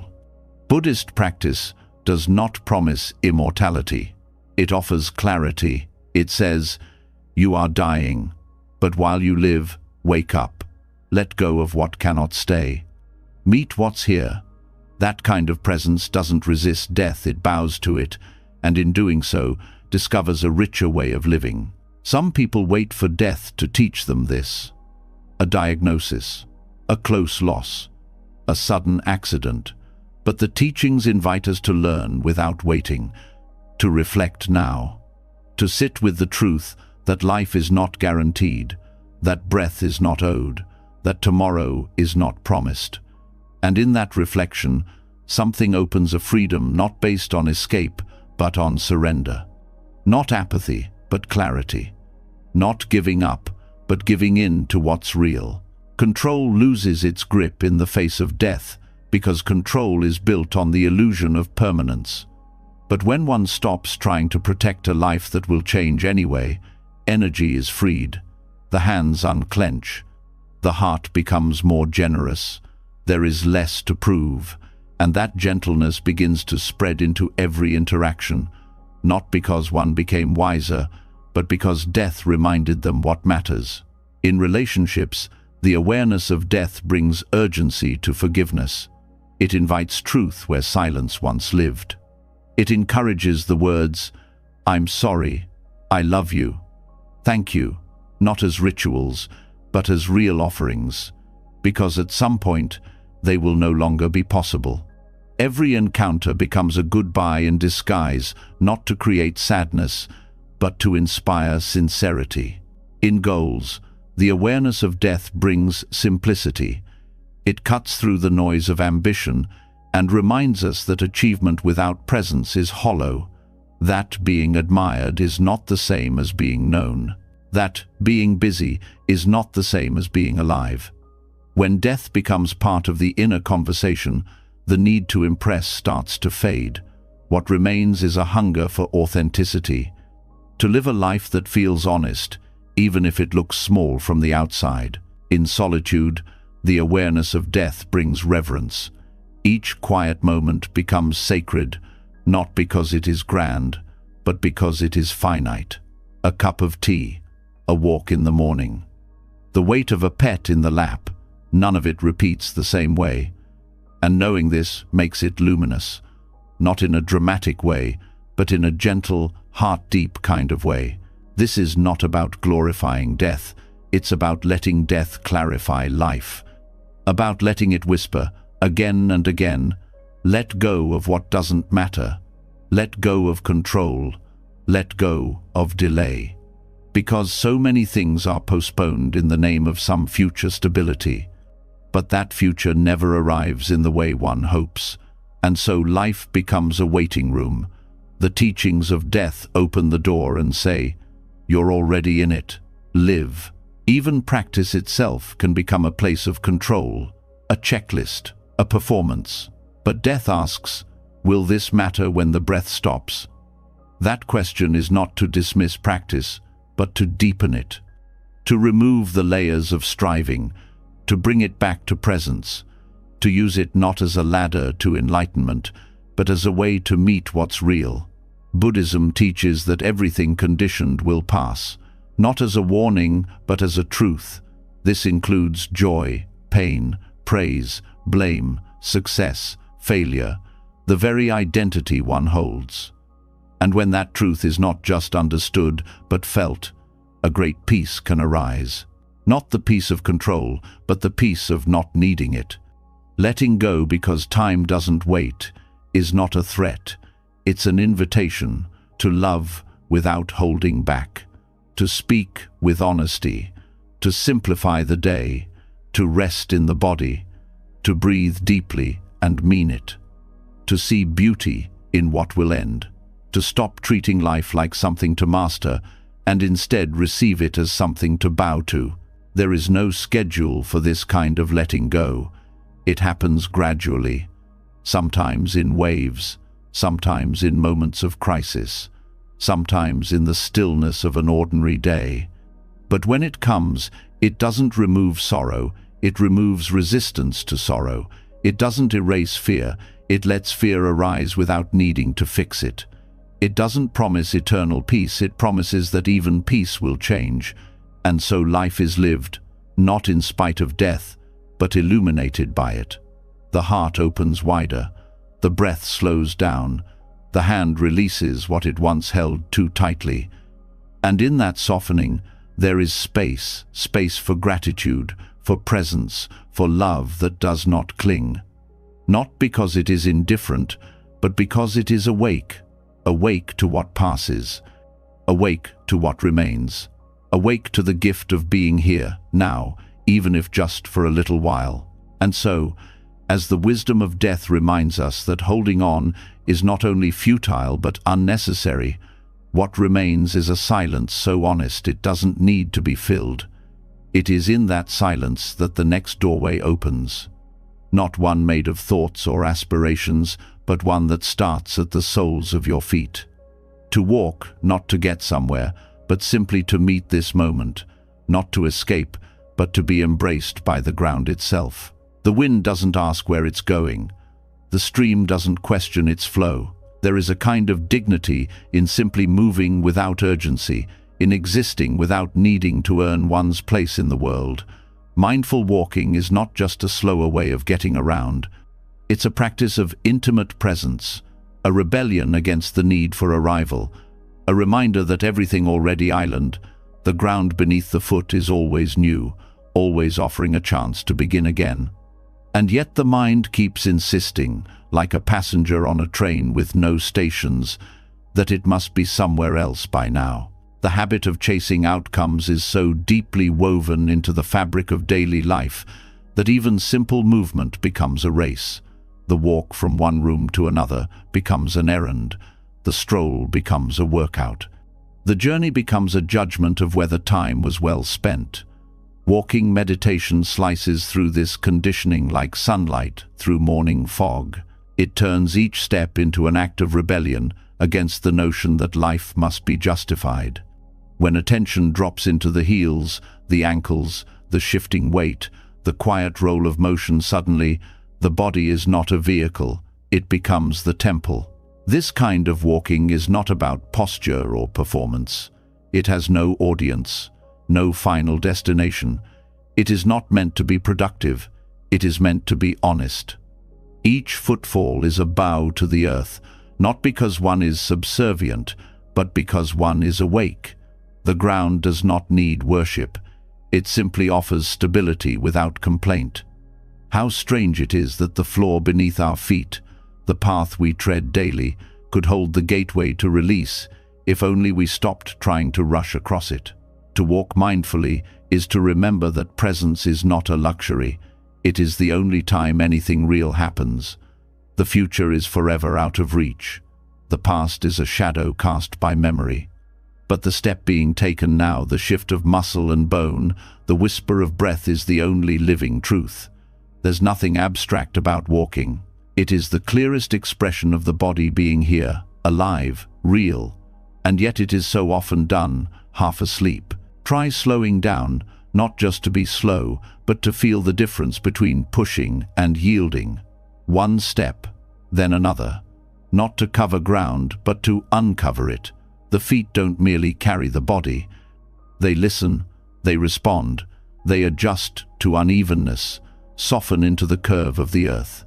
When movement is met with awareness, even the tiniest shifts become revelations. The way the toe meets the ground, the way the knee follows, the way the breath weaves into the rhythm. There is music in it all, but it can only be heard when the mind stops narrating and starts sensing. There is no need to walk in silence.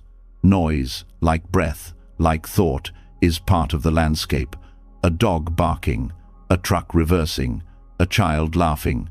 They don't have to be filtered out. They can be felt in the same way wind brushes the skin, not as intrusions, but as invitations. Each sound becomes part of the present symphony, and walking becomes the conductorless orchestra of awareness. There is no score, no tempo to maintain, only the gentle unfolding of one moment into the next. Many carry tension in their walk without realizing, the shoulders tight, the neck stiff, the jaw clenched, as if the walk must be purposeful to be worthwhile, as if relaxing into the body's natural rhythm is somehow wasteful. But when the attention drops from the head into the chest, from the chest into the belly, from the belly into the hips and feet, there's a cascading release, not just muscular, but psychological. The need to go somewhere dissolves. What's left is a rare kind of permission to be here, without needing a reason. The most difficult part of walking meditation is not learning to walk slowly. It's letting go of the mind's obsession with finishing.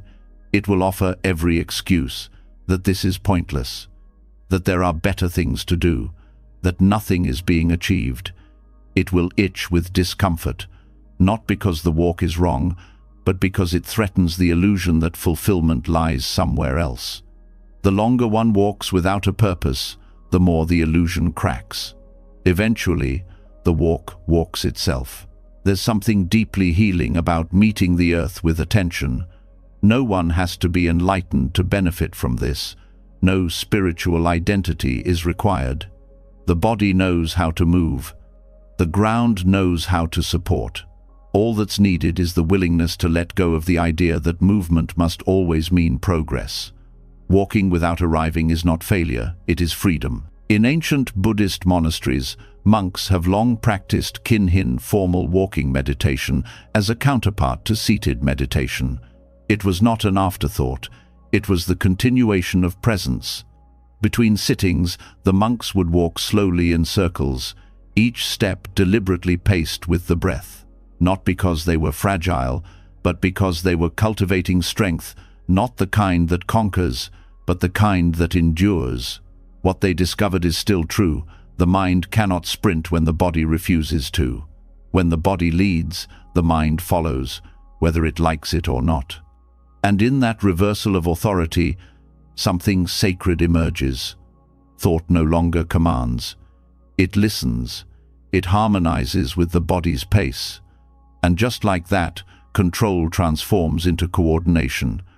The inner chatter starts to fade, not because it is silenced by force, but because the body's truth rings louder. Modern life is allergic to slowness. The culture celebrates speed, optimization, productivity. To walk without hurrying is seen as laziness or luxury, but that's only because stillness is misunderstood. Walking meditation is not about moving less, it's about moving with clarity. And clarity does not arrive through hurry, it arrives through attention. There is no formula for how fast or slow one must go. The speed of presence is not measured in distance, it's measured in intimacy. How fully one feels the weight of the body, the contact with the floor, the texture of air against skin, the subtle rocking of the spine. This intimacy is not limited to monasteries.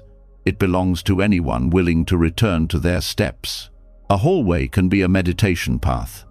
So can a sidewalk, a grocery store aisle, a quiet garden, a rooftop, a driveway. The space does not sanctify the practice, the awareness does. And the gift of walking meditation is that it transforms the mundane into the sacred without needing permission. It does not ask the world to be quiet. It invites one to hear more clearly. There are moments when walking like this begins to feel like being walked, as if something larger than thought has taken over. Not possession, but participation. A belonging to something older than personality, deeper than memory. The rhythm of earth meeting foot, breath meeting sky, attention meeting motion. This is the rhythm of life beyond control. And yet, there will be days when the mind resists, when the urge to accomplish reasserts itself, when walking without a goal feels like foolishness. This is not failure. It is the mind returning to its training. And each time presence is chosen again, even for one step, the training begins to shift. One step is enough. It always has been. There's no certificate at the end, no enlightenment badge, just a quieter heart, a more stable breath, a body less at war with itself. These are not small things. These are the quiet revolutions that make life worth living, not because they change everything on the outside, but because they change the relationship to everything on the inside. To walk without arriving is not to wander aimlessly. It is to move intentionally without being enslaved by outcome. It is to reclaim the step as a unit of presence, not progress. It is to meet the ground as a companion, not a platform to conquer. And in that shift, control loses its grip. Not because it was defeated, but because it was outgrown. So if the next walk leads nowhere, let it be enough. Let it be a homecoming, not a delay. Let the world pass by in its rush. Let the deadlines wave from a distance. Let the phone remain untouched. The feet know the way. The breath knows the rhythm. The heart knows the truth. Arrival was never the point. Presence always was. When control slips through the fingers, peace quietly enters. Every teaching in this journey, whether from the waves of samsara, the illusion of the five aggregates, or the simple act of walking without arriving, was a gentle reminder. Freedom begins where control ends. If something here spoke to your heart, leave a comment below.